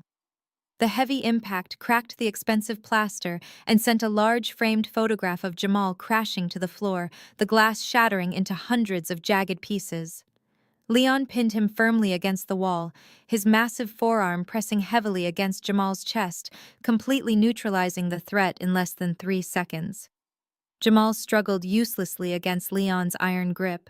His expensive suit was wrinkled and covered in white plaster dust. His face was red, tears of absolute humiliation and pure rage streaming down his cheeks. He glared at me over Leon's thick arm, his chest heaving as he desperately gasped for air. He realized he had absolutely no money, no house, no business, and no respect left in the entire city. But his toxic, deeply malicious nature refused to let him surrender completely. He needed to inflict one final wound. "You think you won?" Jamal screamed, his voice cracking and echoing through the rapidly emptying living room. "You can take the money, you can take the business, you can take this damn house, but you will never see Zuri again. I have primary custody, Maya. I am her legal guardian, and I swear to God, I will move her across the country and teach her to hate your guts for the rest of her miserable life." I did not flinch at his desperate, venomous threat. I simply looked at him pinned against the cracked drywall like a helpless insect and offered him a slow, chilling smile. "You can certainly try, Jamal," I replied, my voice completely steady. "But you are going to need a lot of money to move across the country. And as of right now, you do not even have enough credit left to buy a bus ticket." I signaled to Leon. He effortlessly released his iron grip, letting Jamal slide down the wall and slump onto the expensive hardwood floor. I turned around, grasped the handles of Ms. Evelyn's wheelchair, and pushed her calmly out of the massive front doors. We descended the front steps and climbed into the waiting, air-conditioned comfort of my private SUV. As the driver pulled away from the curb, leaving the ruined remains of my ex-husband's life in the rearview mirror, I knew the most critical phase of my plan was about to unfold inside that house. The aftermath of my dramatic departure was swift and brutal. Within 20 minutes, the sprawling $800,000 house was completely abandoned by every single guest. The caterers hastily packed up their silver trays, demanding cash payment that Jamal could not provide, before angrily driving off. The DJ dismantled his equipment in absolute silence. Even Tasha and Darnell slipped out through the back patio door, too cowardly to face Jamal after his humiliating public exposure. The loud, obnoxious hip-hop music was replaced by a heavy, suffocating silence. The flashing purple and gold strobe lights had been unplugged, leaving the massive living room bathed in the harsh, unforgiving glare of the overhead lights. Plaster dust settled over the ruined ice sculpture, which was rapidly melting onto the floor. Jamal remained slumped against the wall for a long time. His mind was racing frantically, trying to find a loophole, a hidden account, or some imaginary lifeline. He pulled out his smartphone and aggressively dialed the automated number for his primary business credit card. He typed in his account number with trembling fingers, praying he had enough available credit to hire a vicious divorce attorney to fight me. The automated voice delivered the crushing blow. His account was completely frozen. He tried his personal gold card. Frozen. He tried the joint checking account he had drained months ago, overdrawn and locked. My logistics company had officially assumed control of his debt, and I had instructed my financial team to immediately freeze every single line of credit attached to his name the absolute second the contract was signed. He was entirely, undeniably broke. Upstairs, the heavy thud of suitcases hitting the floor echoed down the hallway. Chloe was in a state of absolute unhinged panic. She had sprinted into the master bedroom, thrown open her massive walk-in closet, and began frantically stuffing her expensive designer dresses, shoes, and handbags into her expensive luggage. She did not care about folding anything. She only cared about salvaging whatever items she could potentially pawn or sell to maintain her illusion of wealth. She realized with terrifying clarity that the endless money stream had completely dried up. She was not going to be the wife of a $20 million real estate mogul. She was about to be completely homeless, tethered to a man who possessed nothing but staggering debt and an impending eviction notice. She dragged 2 massive suitcases out of the bedroom and managed to haul them down the grand staircase, the heavy wheels bumping loudly against the wooden steps. She found Jamal sitting on the expensive living room sofa. He had not started packing. He had not formulated a plan. Instead, he had grabbed a half-empty bottle of vintage champagne left behind by the caterers and was drinking it straight from the neck. His tie was undone. His expensive suit jacket was thrown carelessly on the floor, and his eyes were glazed over with a pathetic mixture of severe depression and heavy intoxication. Chloe kicked his leg hard with the pointed toe of her designer shoe. "Get up!" she screamed, her voice shrill and echoing in the empty house. "We have to leave." She said she was going to call an expensive car service to take her to a luxury hotel downtown. Jamal let out a dark, bitter laugh, taking another long swallow of the warm champagne. "Call them," with what he slurred, staring blankly at the melted ice sculpture. "The cards are blocked. All of them. Maya took everything. We have no money. We have nowhere to go." Chloe's face contorted in absolute horror. The reality of her situation finally crashed down upon her. She was trapped. Her rage, initially directed at Jamal's massive financial failure, suddenly boiled over into a violent, uncontrollable frenzy. She needed an outlet for her explosive anger. She needed someone smaller and weaker to punish for her ruined life. At that exact moment, Zuri walked timidly out of the kitchen hallway. She was wearing her soft pink pajamas, clutching her favorite stuffed bear. The loud yelling and the chaotic noise of the party ending had kept her awake. She rubbed her sleepy eyes and looked at the mess in the living room. She took a step toward the sofa, her small voice cutting through the heavy tension. "Daddy?" she asked softly. "I am hungry. Can I have a snack?" It was a completely innocent request, but to Chloe, it was the absolute breaking point. The sight of my daughter, the living, breathing reminder of the woman who had just publicly destroyed her entire world, pushed Chloe straight over the edge. She dropped the handle of her heavy suitcase and stormed aggressively across the living room. Jamal did not even look up. He took another deep drink from his bottle, entirely ignoring his daughter's presence and the violently angry woman marching toward her. Chloe reached Zuri in 3 long strides. Before Zuri could even register the danger, Chloe's hand shot out and grabbed my daughter violently by her upper arm. Her long, manicured acrylic nails dug sharply into Zuri's soft skin. Zuri let out a loud, terrified shriek, dropping her stuffed bear onto the hardwood floor as Chloe yanked her aggressively forward. "You want a snack?" Chloe screamed, getting right into Zuri's tearful face. Her breath smelled of stale wine and pure hatred. "You think anyone cares if you are hungry? Look around you, you little brat. Everything is gone. Your precious mother abandoned you. She dumped you here because she does not want you. She hates you. We all hate you." Zuri began to cry loudly, genuine tears of fear mixing with the strategic role she was playing. She struggled against Chloe's tight grip, crying out for her father. "Daddy, help me! She is hurting me, Daddy!" Jamal sat less than 10 feet away. He heard every single word. He saw Chloe digging her nails into his daughter's arm. He saw the terror in Zuri's eyes, and he did absolutely nothing. He did not stand up. He did not tell Chloe to let go. He simply turned his head away, stared blankly at the cracked drywall, and lifted the champagne bottle to his lips once again. He willfully abandoned his child to protect his own miserable, drunken peace.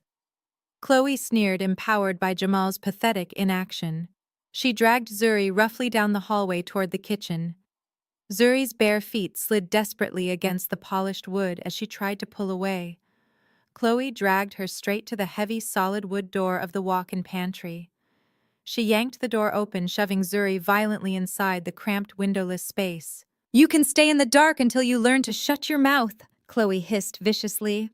She slammed the heavy door shut, completely cutting off the light, and loudly engaged the metal deadbolt lock on the outside. Inside the pitch-black pantry, Zuri pounded her small fists against the solid wood. "Let me out," she cried loudly. "It is dark, Daddy, please." The muffled sounds of her desperate pleas echoed down the hallway, but Chloe simply walked away, returning to her suitcases in the living room. Jamal remained motionless on the sofa, completely dead inside, willingly allowing his 8-year-old daughter to be locked in a dark closet by an enraged, abusive woman. They thought they were completely alone. They thought their horrifying actions would remain a dark, unspoken secret within the walls of their ruined home. They thought nobody was watching. But right across the hallway, through the partially open door of Jamal's home office, the sleek digital clock sat perfectly positioned on the mahogany desk. Behind its dark glass face, the high-definition lens of the hidden nanny camera captured every single horrifying second of the abuse. The sensitive internal microphone recorded the sickening sound of Chloe's nails digging into Zuri's arm. It recorded the vicious, psychologically damaging lies Chloe screamed into my daughter's face. It captured the loud, undeniable click of the metal deadbolt locking a terrified child in the dark. And most damning of all, the camera captured Jamal sitting passively on the sofa, actively ignoring his daughter's desperate cries for help while he continued to drink. It was a flawless, undeniable masterpiece of legal evidence recorded in stunning 4K resolution. Inside the pitch-black pantry, the heavy pounding against the door slowly stopped. The loud, terrified crying abruptly ceased, replaced by complete silence. Zuri sat down comfortably on a soft bag of flour resting on the bottom shelf. She wiped the fake tears from her cheeks in the darkness. Her heart was beating fast, but she was not broken. She was her mother's daughter, and she knew exactly what needed to be done. She reached up and tapped the screen of the sleek smartwatch strapped securely to her wrist. The small device emitted a faint, comforting blue glow in the dark closet.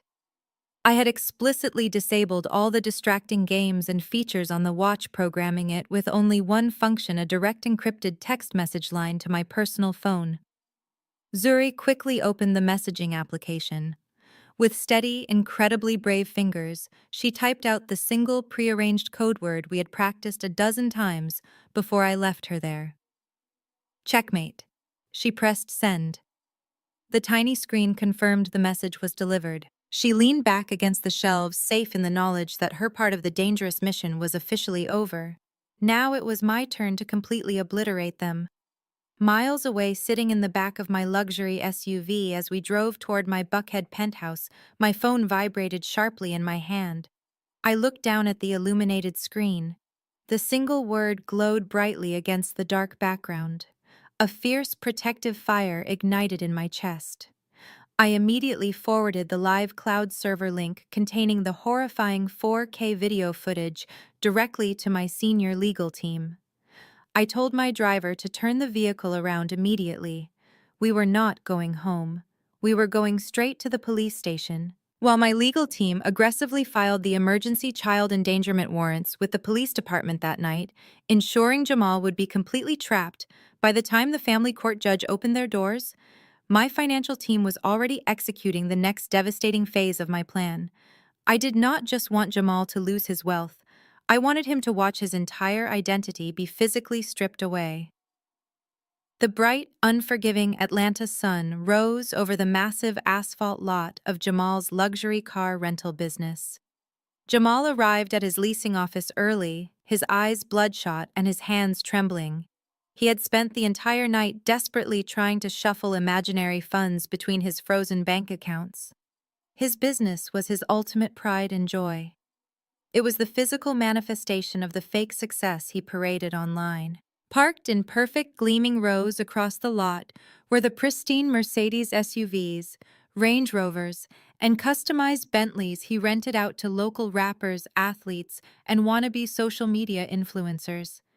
He barely had time to unlock the glass front door of his office before the deep, vibrating rumble of heavy diesel engines shook the pavement beneath his expensive leather shoes. A massive, highly coordinated convoy of heavy-duty tow trucks and extended flatbeds rolled aggressively onto the private lot. They moved with military precision, immediately blocking the front gates and the rear exits so nothing could escape.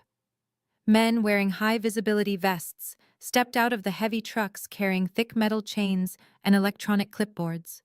Jamal sprinted out of his office, his face flushed with panic.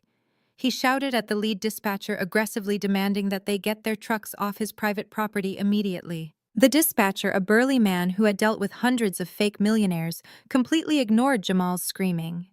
He calmly pulled a thick stack of legal repossession orders from his clipboard and shoved them directly into Jamal's chest. Since my medical logistics company had officially acquired his toxic commercial debt, I was now his sole creditor. The terms of his original highly leveraged business loan were absolutely ironclad.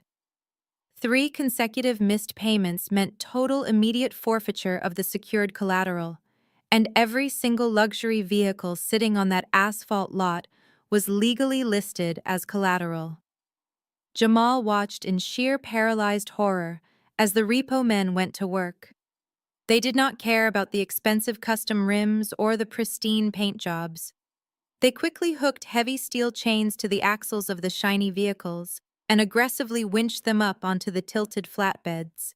The loud grinding sound of metal on metal echoed across the property. Jamal's 3 remaining employees walked out of the leasing office holding their morning coffee cups and watched their arrogant boss lose his entire empire in a matter of minutes. Jamal frantically dialed his bank, his lawyers, and his fraternity brothers, but every single call went straight to voicemail. Nobody wanted anything to do with a man who had been publicly destroyed.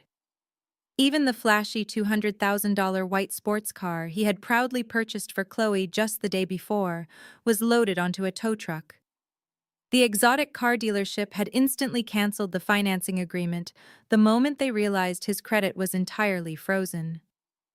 Within 1 hour, the massive, bustling luxury car lot was reduced to an empty, oil-stained patch of black asphalt. His employees packed their personal belongings, threw their office keys onto the empty receptionist's desk, and walked off the property without saying a single word to him. Jamal was left standing completely alone in the morning heat. He had to endure the ultimate crushing humiliation of opening a rideshare application on his phone and waiting 20 minutes for a battered economy sedan to drive him back to his own house. When the cheap rideshare finally dropped him off at the end of his sprawling suburban driveway, Jamal felt physically sick. He walked slowly up the front steps, the heavy wooden door feeling like the entrance to a tomb. The house was suffocatingly quiet. He walked into the grand foyer and stopped dead in his tracks. Chloe was standing by the front door. She had lined up all 6 of her massive, overstuffed designer suitcases perfectly in a row. She was wearing her large dark sunglasses indoors and was furiously typing on her smartphone, waiting for her own luxury black car service to arrive. Jamal's massive ego completely shattered.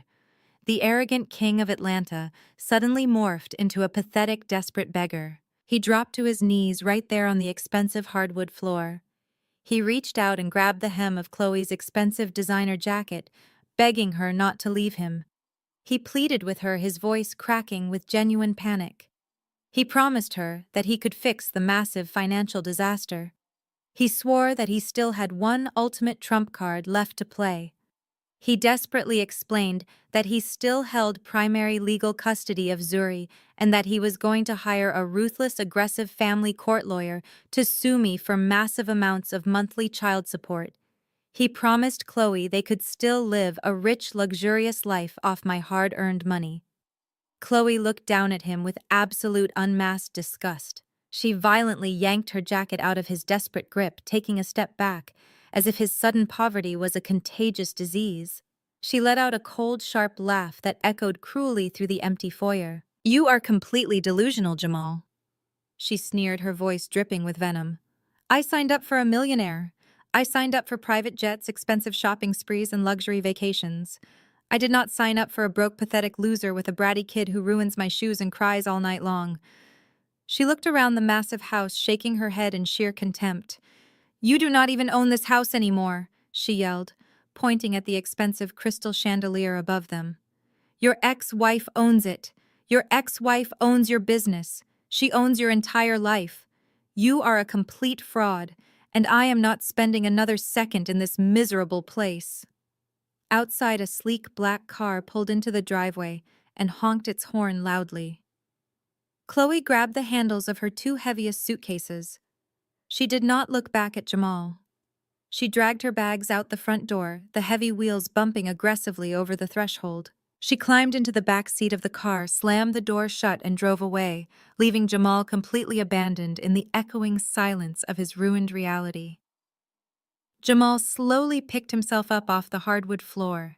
His breathing became incredibly shallow, his chest tight with a rising, suffocating panic. He walked like a zombie down the hallway and stepped into his dark, quiet home office. He slumped heavily into his expensive leather chair and stared blankly across the mahogany desk. He looked directly at the sleek digital clock sitting perfectly on the edge of the wood, completely unaware that the high-definition lens hidden behind the glass was still silently recording his total psychological collapse. Sitting in the agonizing silence, the thick fog of his blinding arrogance finally began to lift. It was replaced by a crushing, terrifying clarity. The puzzle pieces of the last week violently snapped into place inside his mind. He replayed the day in the lawyer's office. He remembered how easily I had surrendered the massive house and the profitable business. He remembered how eagerly I had offered to take his disabled mother off his hands for a miserable $5,000 check. He remembered the exact timing of Mr. Sterling arriving at his party, right when his ego was inflated to its absolute maximum capacity. Jamal finally understood the horrifying truth. I had never surrendered to him. I had masterfully orchestrated his entire downfall from the very beginning. I had handed him just enough rope to hang himself in front of the entire city. I had used his own blinding greed, his deep vanity, and his toxic cruelty as the exact weapons to destroy him. He realized that I had strategically bought his debt, secured the $20 million property, and isolated him from his entire social circle with terrifying surgical precision. He was completely trapped in a web of my design, and he had no one to blame but himself. But even in the face of total undeniable defeat, Jamal's deeply toxic nature refused to completely surrender. His survival instinct kicked in, fueled by a dark, vindictive need to inflict pain on me. He fixated entirely on the one remaining asset he believed he still controlled: his daughter. He knew that dragging me into a brutal, highly publicized family court battle over Zuri's custody was his absolute last chance to extract money from my new empire. He needed a vicious lawyer to file the paperwork immediately. But ruthless lawyers required massive cash retainers up front, and Jamal did not have a single dollar to his name. Sweating desperate and backed entirely into a corner, he pulled his smartphone out of his pocket. He scrolled past the block numbers of his former friends and stopped at the only people he believed still owed him blind loyalty. He took a deep breath and dialed the number for his sister Tasha and her loudmouth husband Darnell. The phone rang endlessly, the monotonous tone echoing in Jamal's quiet, dark office. Tasha did not pick up. Darnell did not pick up. After 5 consecutive attempts, the automated voice told him the voicemail box was full. Jamal threw his phone across the mahogany desk. He knew they were screening his calls. They had witnessed his spectacular public humiliation the night before, and in their deeply superficial world, failure was a highly contagious disease. But Jamal was desperate. He was backed into a corner with absolutely zero options, and his twisted mind was entirely fixated on his last remaining asset. He needed capital to hire a ruthless family court attorney. He needed to formally secure his primary custody of Zuri so he could drag me into court and legally extort tens of thousands of dollars a month in child support from my new $20 million fortune. He could not wait for them to eventually answer his calls. He had to confront them face to face. With his luxury cars repossessed and his credit cards frozen, Jamal was forced to do something he had not done in over a decade. He walked out of his sprawling suburban neighborhood, his expensive leather shoes scuffing against the pavement, and waited at a public transit stop. The humid Atlanta heat beat down on his shoulders, soaking his wrinkled designer shirt in sweat. When the city bus finally arrived, he had to use the loose coin change he scraped from the bottom of his desk drawer just to pay the fare. He sat in the very back row, surrounded by the exact working-class people he had spent his entire adult life mocking on his social media broadcasts. He stared out the scratched window, aggressively rehearsing the desperate business pitch he was about to deliver to his sister. An hour later, Jamal walked up the outdoor stairwell of Tasha's mid-tier apartment complex. It was a decent building, but light years away from the sprawling mansions they both pretended to own. He banged his fist heavily against her front door. He knocked continuously, refusing to leave until he heard the deadbolt slide back. The door cracked open and Darnell peered out. His eyes narrowed instantly. He did not open the door wider to let Jamal inside. He stood firmly in the doorway, his body physically blocking the entrance. "What do you want?" Jamal Darnell asked, his voice entirely devoid of the loud, fake camaraderie he had displayed just 24 hours earlier at the catered party. "I need to speak to my sister," Jamal said, his voice raspy and desperate. "Tell her to come to the door right now. It is an absolute emergency." Tasha appeared behind her husband, pushing the door open a few more inches. She was not wearing her cheap designer knockoffs today. She wore a simple robe, her face stripped of makeup, revealing the cold, calculating expression she had inherited from their toxic father. She looked at her older brother, taking in his wrinkled clothes, his sweat-stained collar, and his panicked, bloodshot eyes. She did not offer him a warm greeting. She did not ask if he was okay. She simply crossed her arms over her chest and stared at him like he was a complete stranger begging for spare change. "Tasha, you have to help me," Jamal pleaded, his hands shaking as he gripped the doorframe. "Maya completely blindsided me. She stole the property. She stole the business. But it is not over. I still have the ultimate leverage. I have primary legal custody of Zuri. Maya is worth over $20 million right now.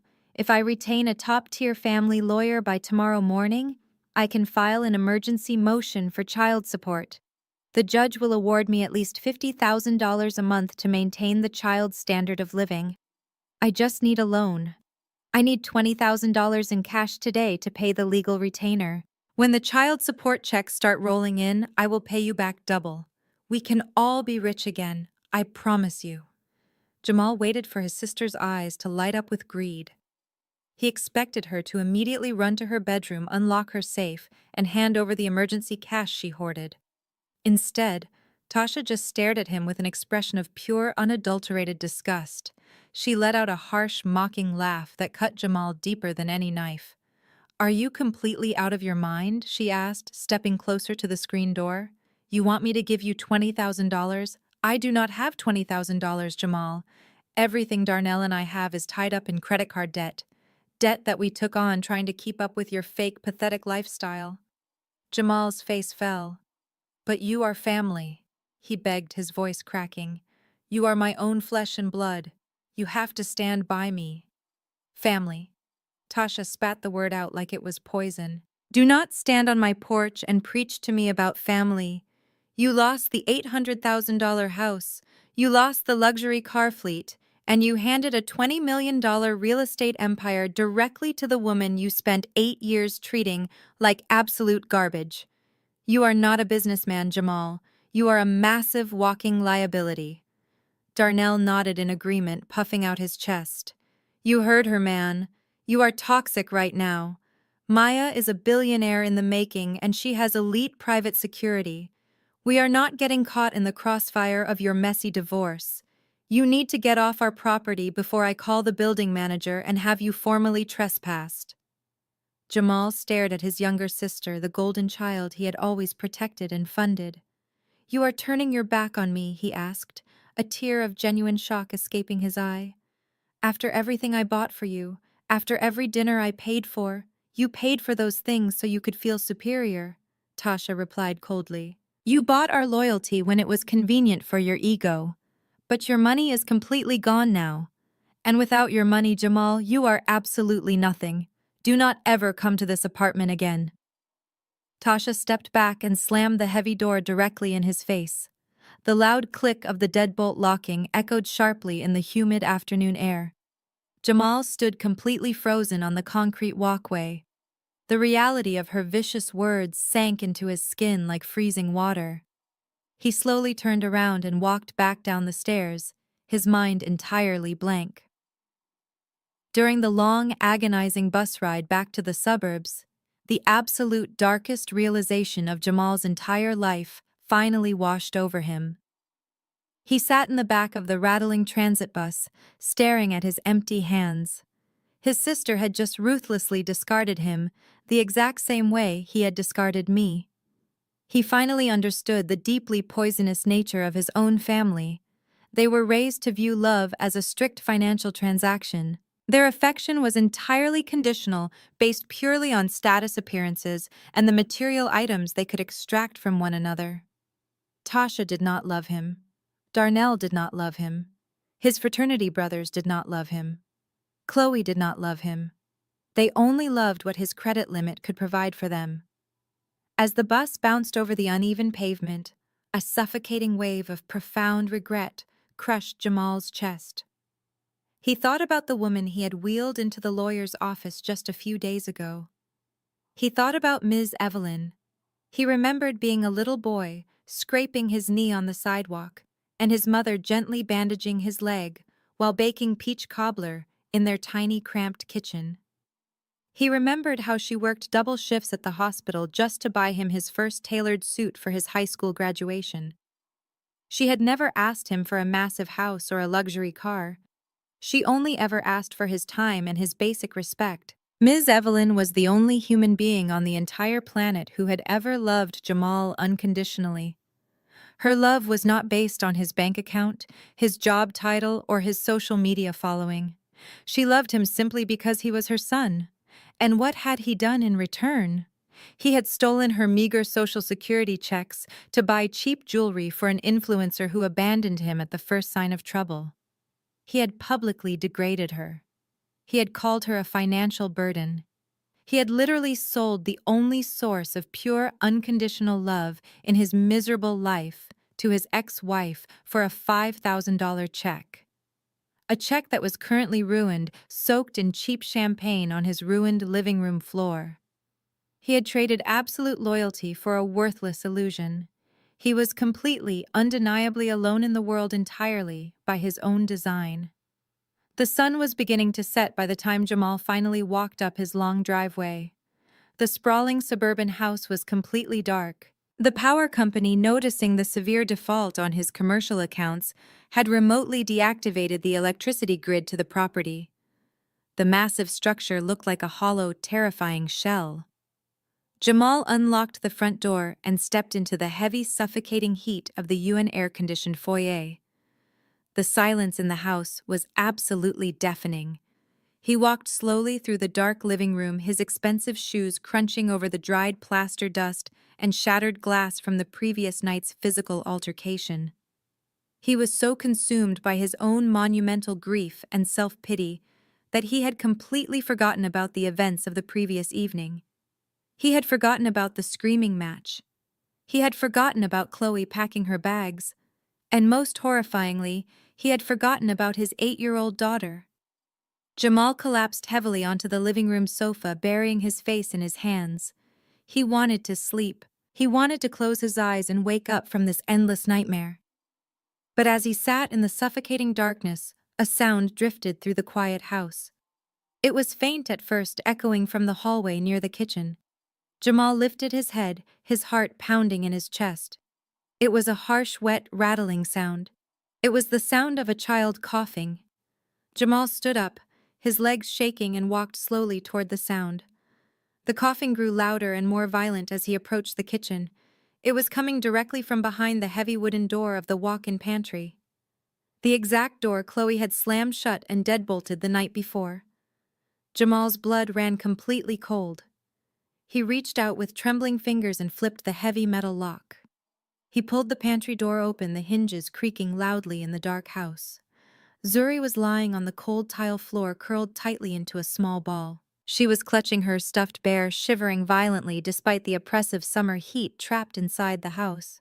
Her breathing was incredibly shallow, interrupted by deep, painful hacking coughs that shook her entire tiny frame.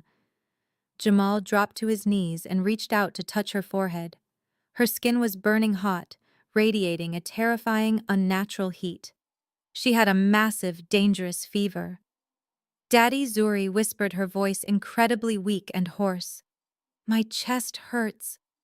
Jamal scooped his daughter up into his arms, feeling the terrifying fragility of her small body. Panic, pure and unadulterated, finally shattered his selfish haze. He needed to call an ambulance. He needed to drive her to the emergency room. But his cars were gone. His phone battery was completely dead. His credit cards were frozen, and his health insurance had lapsed months ago. He was trapped in the dark with a severely sick child, entirely stripped of the resources he needed to save her. Jamal carried Zuri into the living room, laying her gently on the sofa. He ran to the kitchen, frantically turning the faucet, but even the municipal water supply had been shut off due to non-payment. He had absolutely nothing to give her. No medicine, no cool water, no transportation, and no money. He fell to his knees beside the sofa, gripping his hair in absolute despair. The reality of his complete failure as a father, a son, and a man crashed down upon him. He had spent his entire life obsessing over his public image, completely neglecting the fundamental responsibilities of providing actual care and protection for his family. And now his innocent daughter was paying the ultimate terrifying price for his overwhelming arrogance. He was entirely out of options. There was only one person left in the entire world with the power and the resources to save Zuri.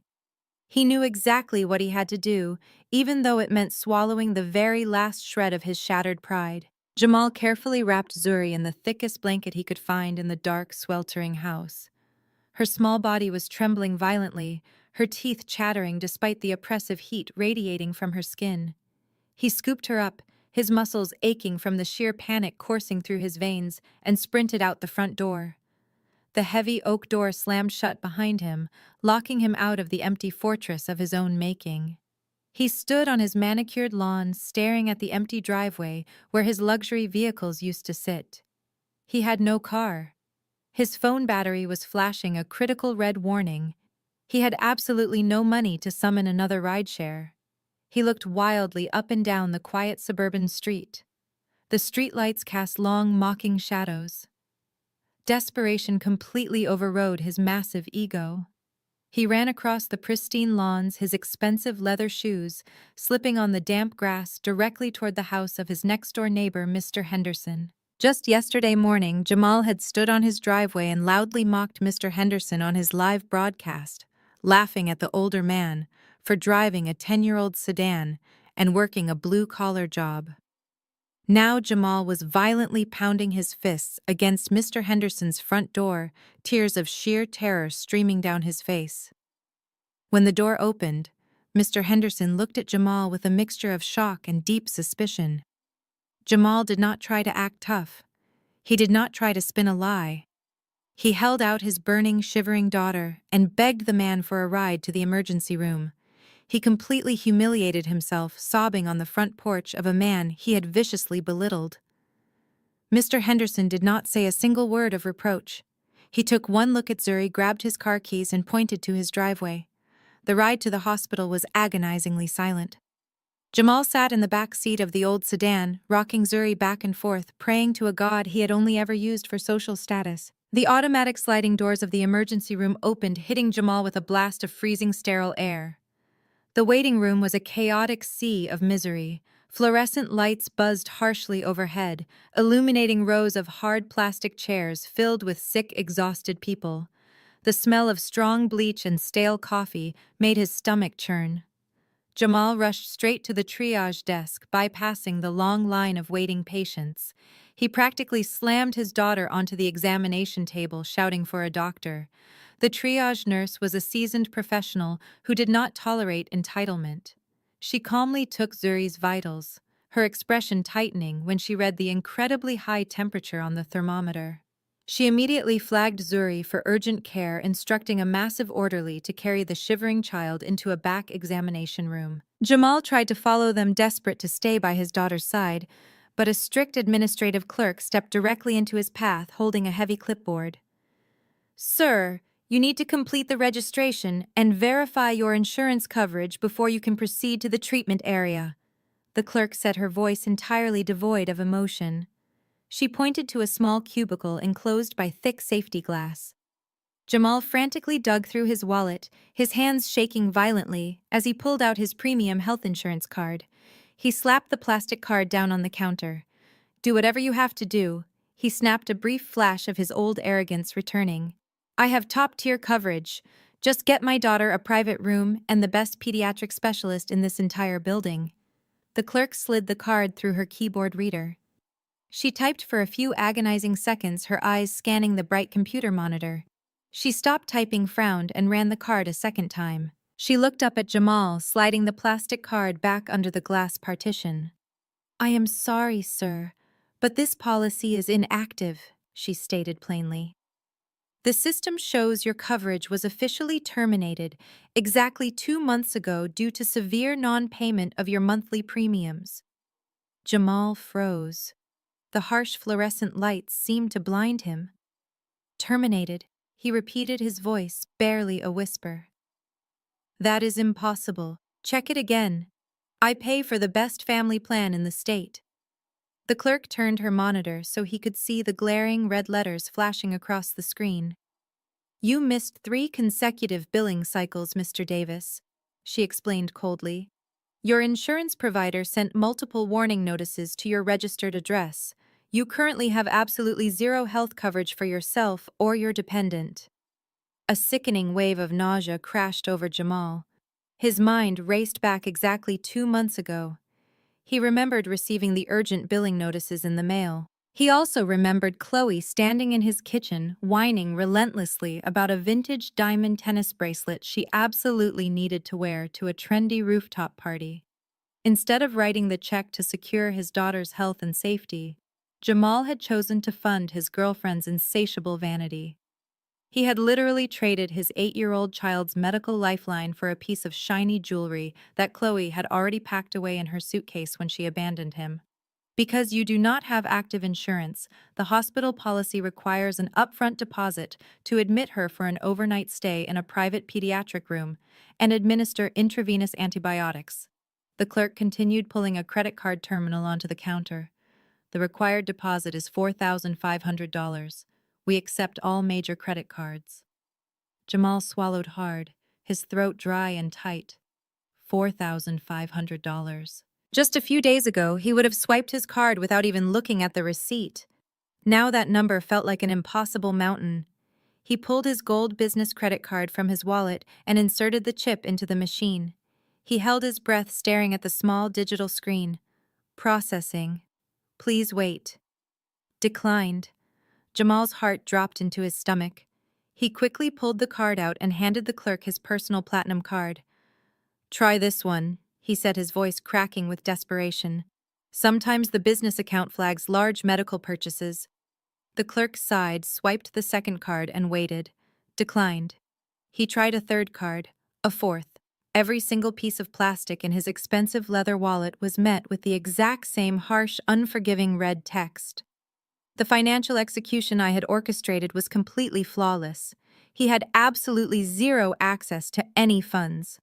The clerk looked at him with a mixture of pity and annoyance. Sir, if you cannot provide the deposit, we will still stabilize the child's fever in the general emergency ward, but she will not be admitted to a private room, and you will be billed directly for all emergency services. Please step aside so I can help the next patient. Jamal stumbled away from the registration desk, feeling like he was walking underwater. He retreated to a dark corner of the crowded waiting room, sinking heavily into a hard plastic chair. He pulled his phone from his pocket. The battery indicator flashed a critical 2%. He was completely out of time. He quickly opened his contacts and dialed the number of his closest fraternity brother, the man who had loudly toasted to Jamal's imaginary $20 million fortune just last night. The line rang 4 times and went straight to a generic voicemail. Jamal dialed the next brother, then the next. He called the senior pastor of his church. He even called the arrogant men who used to rent his luxury cars. Every single call was ignored. The wealthy, well-connected men he had spent his entire adult life trying to impress had entirely erased him from their lives. They had watched his empire crumble, and they had collectively decided he was no longer worth their time. He was completely socially isolated, financially ruined, and terrifyingly alone. He sat in the loud, chaotic waiting room surrounded by strangers and completely broke down. Jamal Davis, the man who had proudly broadcasted his immense wealth to the entire city of Atlanta, buried his face in his trembling hands and wept uncontrollably. He cried for his lost business. He cried for his repossessed cars. But most of all, he cried because he finally realized what an absolute monster he had become. His massive, blinding ego had completely blinded him to what truly mattered. He had allowed his innocent daughter to be abused, neglected, and locked in a dark room by a woman who did not care if they lived or died. He had failed as a father in the most spectacular, unforgivable way possible. Through the swinging double doors of the treatment area, he heard the faint, painful sound of Zuri crying out for him. The sound ripped through his chest, destroying the very last shred of his toxic pride. He wiped his face with the back of his hand, his eyes burning with exhausted tears. He looked down at his phone. 1% battery remaining. He had exhausted every single option. He had begged his family, he had called his fake friends, and he had tried his worthless credit cards. There was only one person left in the entire world who had the power, the money, and the ruthless efficiency to save his daughter. It was the exact same woman he had spent the last 8 years trying to destroy. With shaking fingers, Jamal opened his encrypted contacts. He stared at my name on the glowing screen. Swallowing his pride felt like swallowing broken glass, but he pressed the green call button and lifted the phone to his ear. He closed his eyes, preparing to beg, preparing to surrender completely to my mercy. The phone did not even ring twice. "I am already here." My voice echoed clearly through the small speaker. The line immediately clicked dead. Jamal's phone screen faded to black, the battery finally dying completely. He sat frozen in the hard plastic chair, my calm, chilling words echoing in his mind. He slowly lowered the dead phone from his ear and opened his eyes. He turned his head toward the massive glass entrance of the emergency room. The automatic sliding doors parted with a soft mechanical hiss. The chaotic noise of the waiting room seemed to completely vanish as I walked through the entrance. I was no longer wearing the glamorous emerald gown from the party. I was dressed in a sharp, tailored black business suit, looking like a ruthless corporate assassin. My face was a mask of cold, unyielding determination. I did not look like a grieving mother or a panicked ex-wife. I looked like a woman who had come to collect a massive debt. Flanking me on either side were 3 people who made Jamal's blood run completely cold. To my right was Leon, my towering private security guard, his eyes constantly scanning the room for threats. To my left was the senior partner of the most aggressive, expensive family law firm in Atlanta, carrying a thick leather briefcase. And right behind me, wearing a perfectly pressed uniform, was a senior officer from the city police department, his hand resting casually near his duty belt.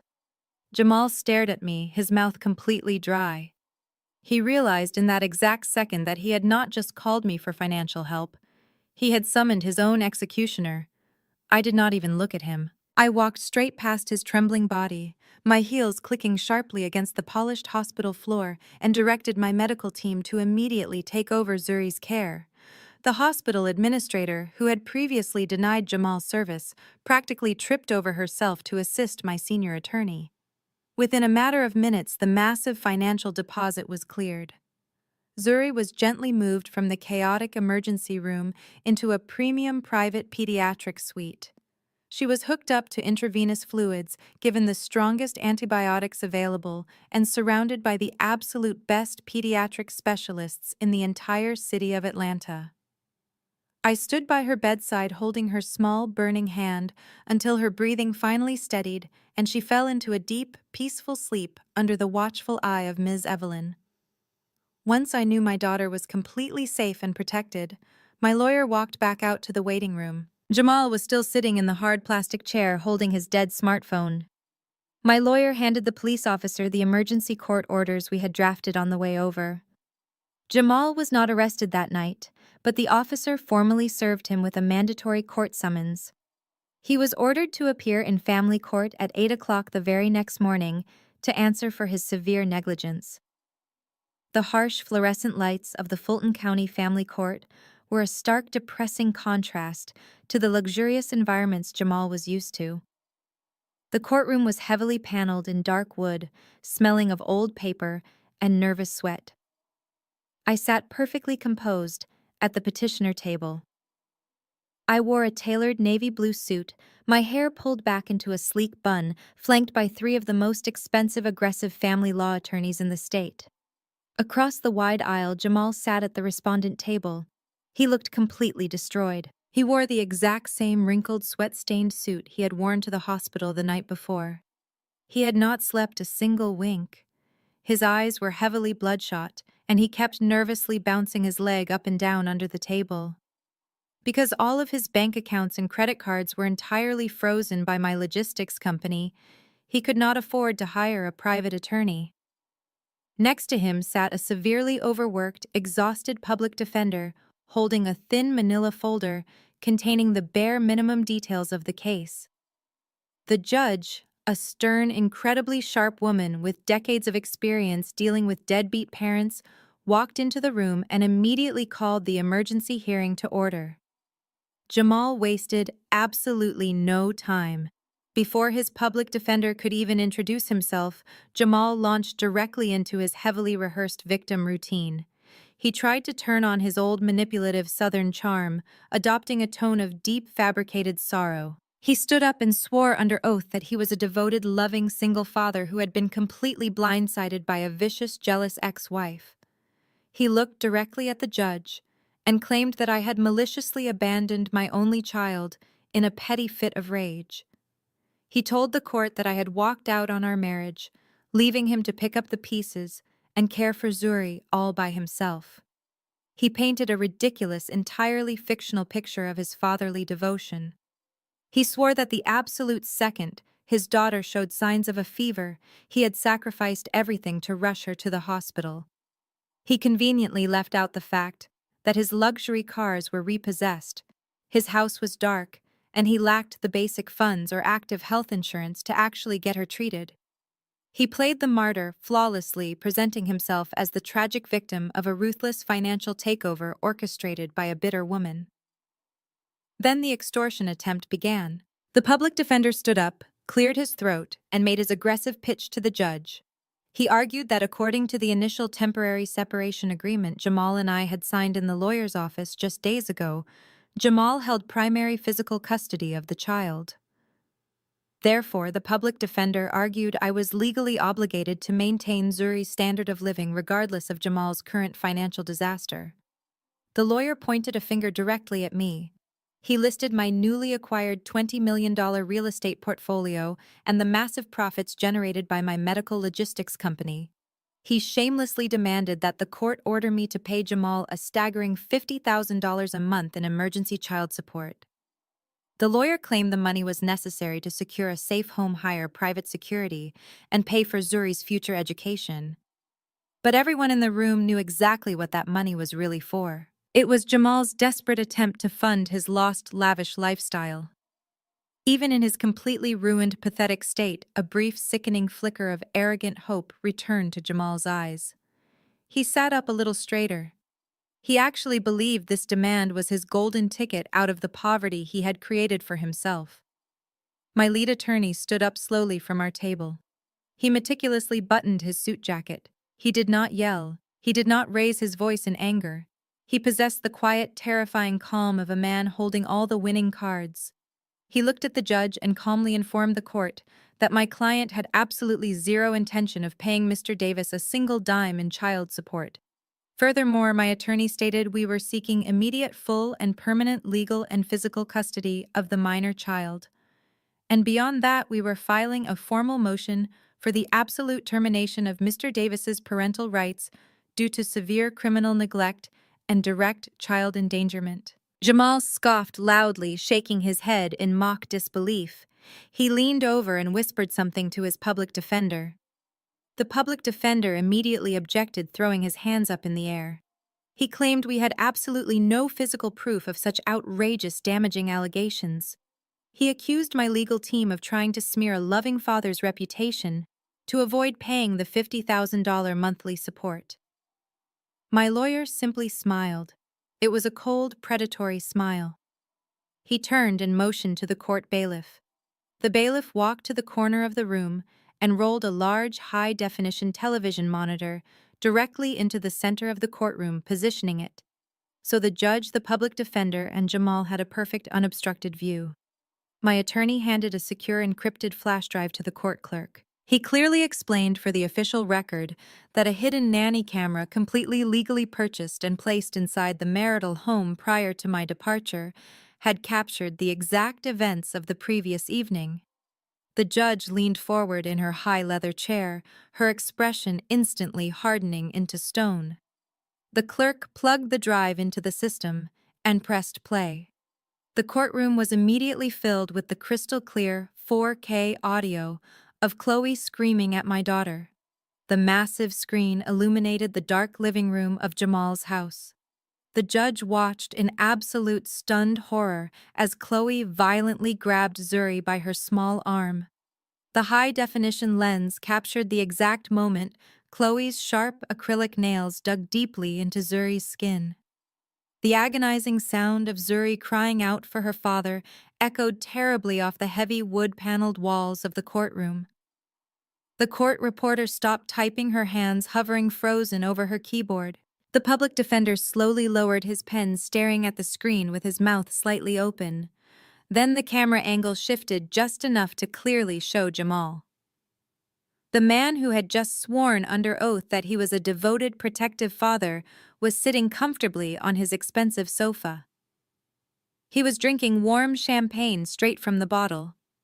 He was completely ignoring his daughter's terrified, desperate screams. He did not move a single muscle to help her. The video continued to play mercilessly. It showed Chloe dragging a crying barefoot Zuri down the hallway. It showed Chloe shoving my daughter violently into the cramped, pitch-black space of the walk-in pantry. And then came the final damning piece of evidence. The incredibly loud metallic click of the deadbolt sliding into place sounded like a gunshot in the perfectly quiet courtroom. The video faded to black, leaving the courtroom in a thick, suffocating silence. The judge was visibly furious. Her face had turned a deep, dangerous shade of crimson. She gripped her wooden gavel so tightly her knuckles turned entirely white. She slammed the gavel down on her desk with an explosive crack that made Jamal physically jump in his seat. She ordered the clerk to turn the monitor off immediately. She leaned over her high bench and glared down at Jamal with a level of pure, unadulterated disgust that could have melted steel. Jamal was shaking violently. His arrogant facade was completely, permanently shattered. He looked frantically at the blank television screen, then at the furious judge, and finally at his public defender. But his lawyer had completely pushed his chair away from Jamal, refusing to even look at him. Defending a client was one thing, but defending a man caught on crystal-clear video allowing his child to be tortured was career suicide. Jamal opened his mouth to make another pathetic excuse to try and blame Chloe, to try and twist the narrative one last time, but absolutely no words came out. His throat was completely paralyzed by fear. I stood up slowly from my chair. I smoothed the front of my tailored suit jacket and looked down at the broken, miserable man who had spent 8 years trying to convince me I was worthless. I made sure my voice was crystal clear, perfectly pitched, so the court reporter could transcribe every single syllable and entirely devoid of any human pity. "You thought I abandoned my daughter?" I asked, my voice slicing through the heavy silence of the room. I let the question hang in the air for a fraction of a second, watching the absolute terror completely consume Jamal's eyes. "I left her there just long enough for you to prove to the state of Georgia that you are unfit to be a father." The judge did not give Jamal a single second to respond to my statement. She leaned over her elevated bench, her eyes flashing with righteous fury. "Mr. Davis," she began, her voice ringing with absolute authority. "What I just witnessed on that screen is a textbook definition of severe child endangerment, criminal neglect, and abuse. You willfully allowed an innocent 8-year-old girl to be assaulted and locked in a dark room while you sat mere feet away consuming alcohol." She pointed her wooden gavel directly at his face. "I am fully prepared to instruct the bailiff to take you into custody right this very second. I will personally call the district attorney to press felony criminal charges against both you and your girlfriend. You will go to state prison, Mr. Davis." Jamal physically recoiled as if he had been struck. He began to hyperventilate again, his chest heaving as panic completely consumed his mind. He looked wildly at his public defender, begging silently for help. But the exhausted lawyer simply shook his head and closed his thin manila folder. Jamal was completely cornered. He had no money for bail, no lawyer to fight for his freedom, and undeniable high-definition video evidence stacked entirely against him. That is when my lead attorney smoothly intervened. He pulled a crisp white legal document from his leather briefcase and placed it gently on the respondent table, right in front of Jamal's shaking hands. "Your Honor," my attorney said calmly, My client has authorized me to offer a single, entirely non-negotiable alternative. If Mr. Davis signs this document right now, permanently relinquishing all parental rights to the minor child Zuri, granting my client sole legal and physical custody forever, we will agree not to pursue the criminal child endangerment charges against him. Jamal stared blankly at the white paper. It was his ultimate defeat printed in stark black ink. He looked up at me, tears of sheer panic and profound loss streaming heavily down his face. "Maya, please," he choked out, his voice cracking pitifully in the quiet room. "Do not take my daughter away from me. She is the absolute only family I have left in this world." I looked down at him with absolutely zero sympathy. "You lost the right to call her your family the exact second you let another woman lock her in the dark," I replied coldly. "Sign the paper, Jamal, or I will gladly watch them put you in handcuffs and drag you away." The public defender leaned over and whispered firmly in Jamal's ear, explicitly telling him that this was the absolute best deal he was ever going to get, and that he needed to sign it immediately to avoid a devastating felony conviction. Jamal's hands shook violently as he picked up the cheap plastic pen from the table. He sobbed openly in the silent courtroom, the sound pathetic and completely hollow. He pressed the pen to the paper and signed his name, completely signing away his rights, his leverage, and his very last connection to a family that truly loved him. The judge aggressively snatched the signed document from the clerk, stamped it with a heavy final thud, and looked down at Jamal with absolute disgust. "Your parental rights are officially terminated," she declared sharply. "Get out of my courtroom, Mr. Davis." Jamal stood up slowly. He looked like a hollow, entirely broken shell of a man. He walked down the center aisle, pushing through the heavy wooden doors.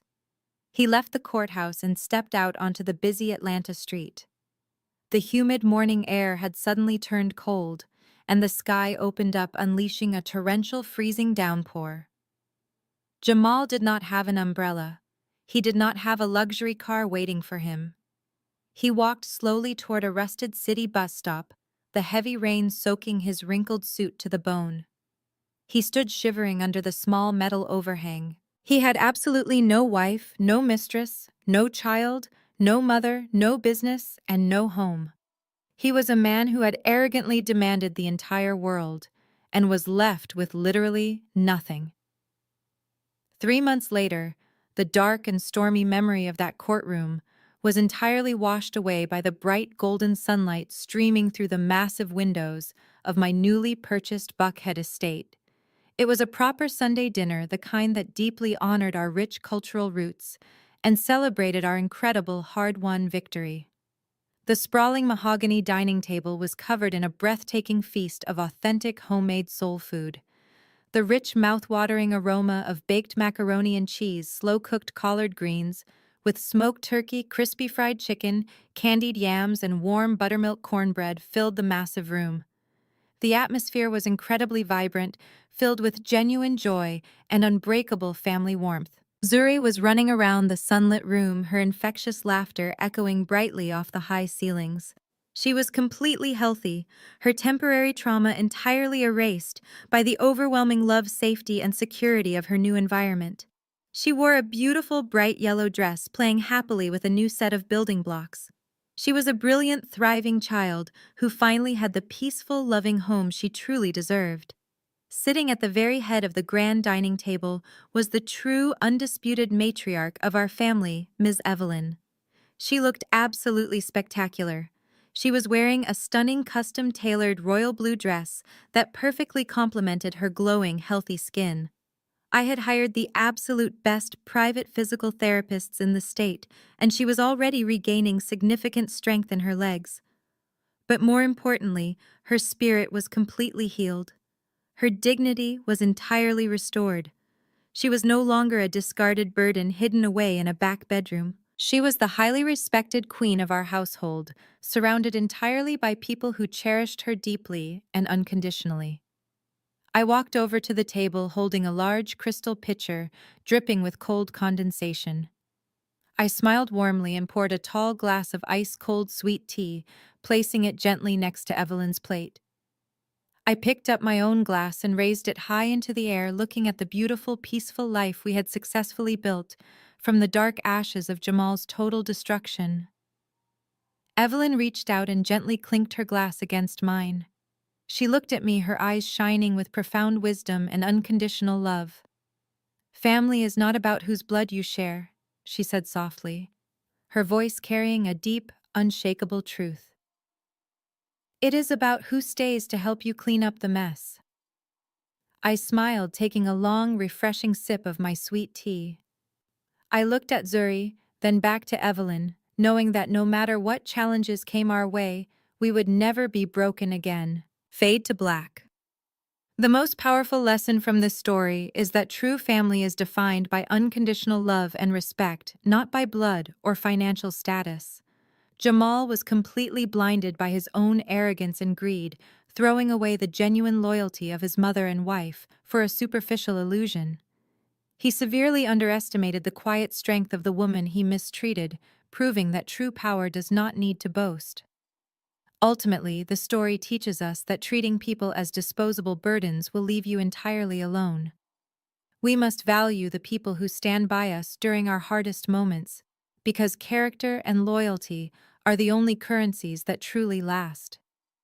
If you have ever had to rebuild your life and protect your peace after someone underestimated your worth, please leave a comment below and hit that subscribe button for more empowering stories.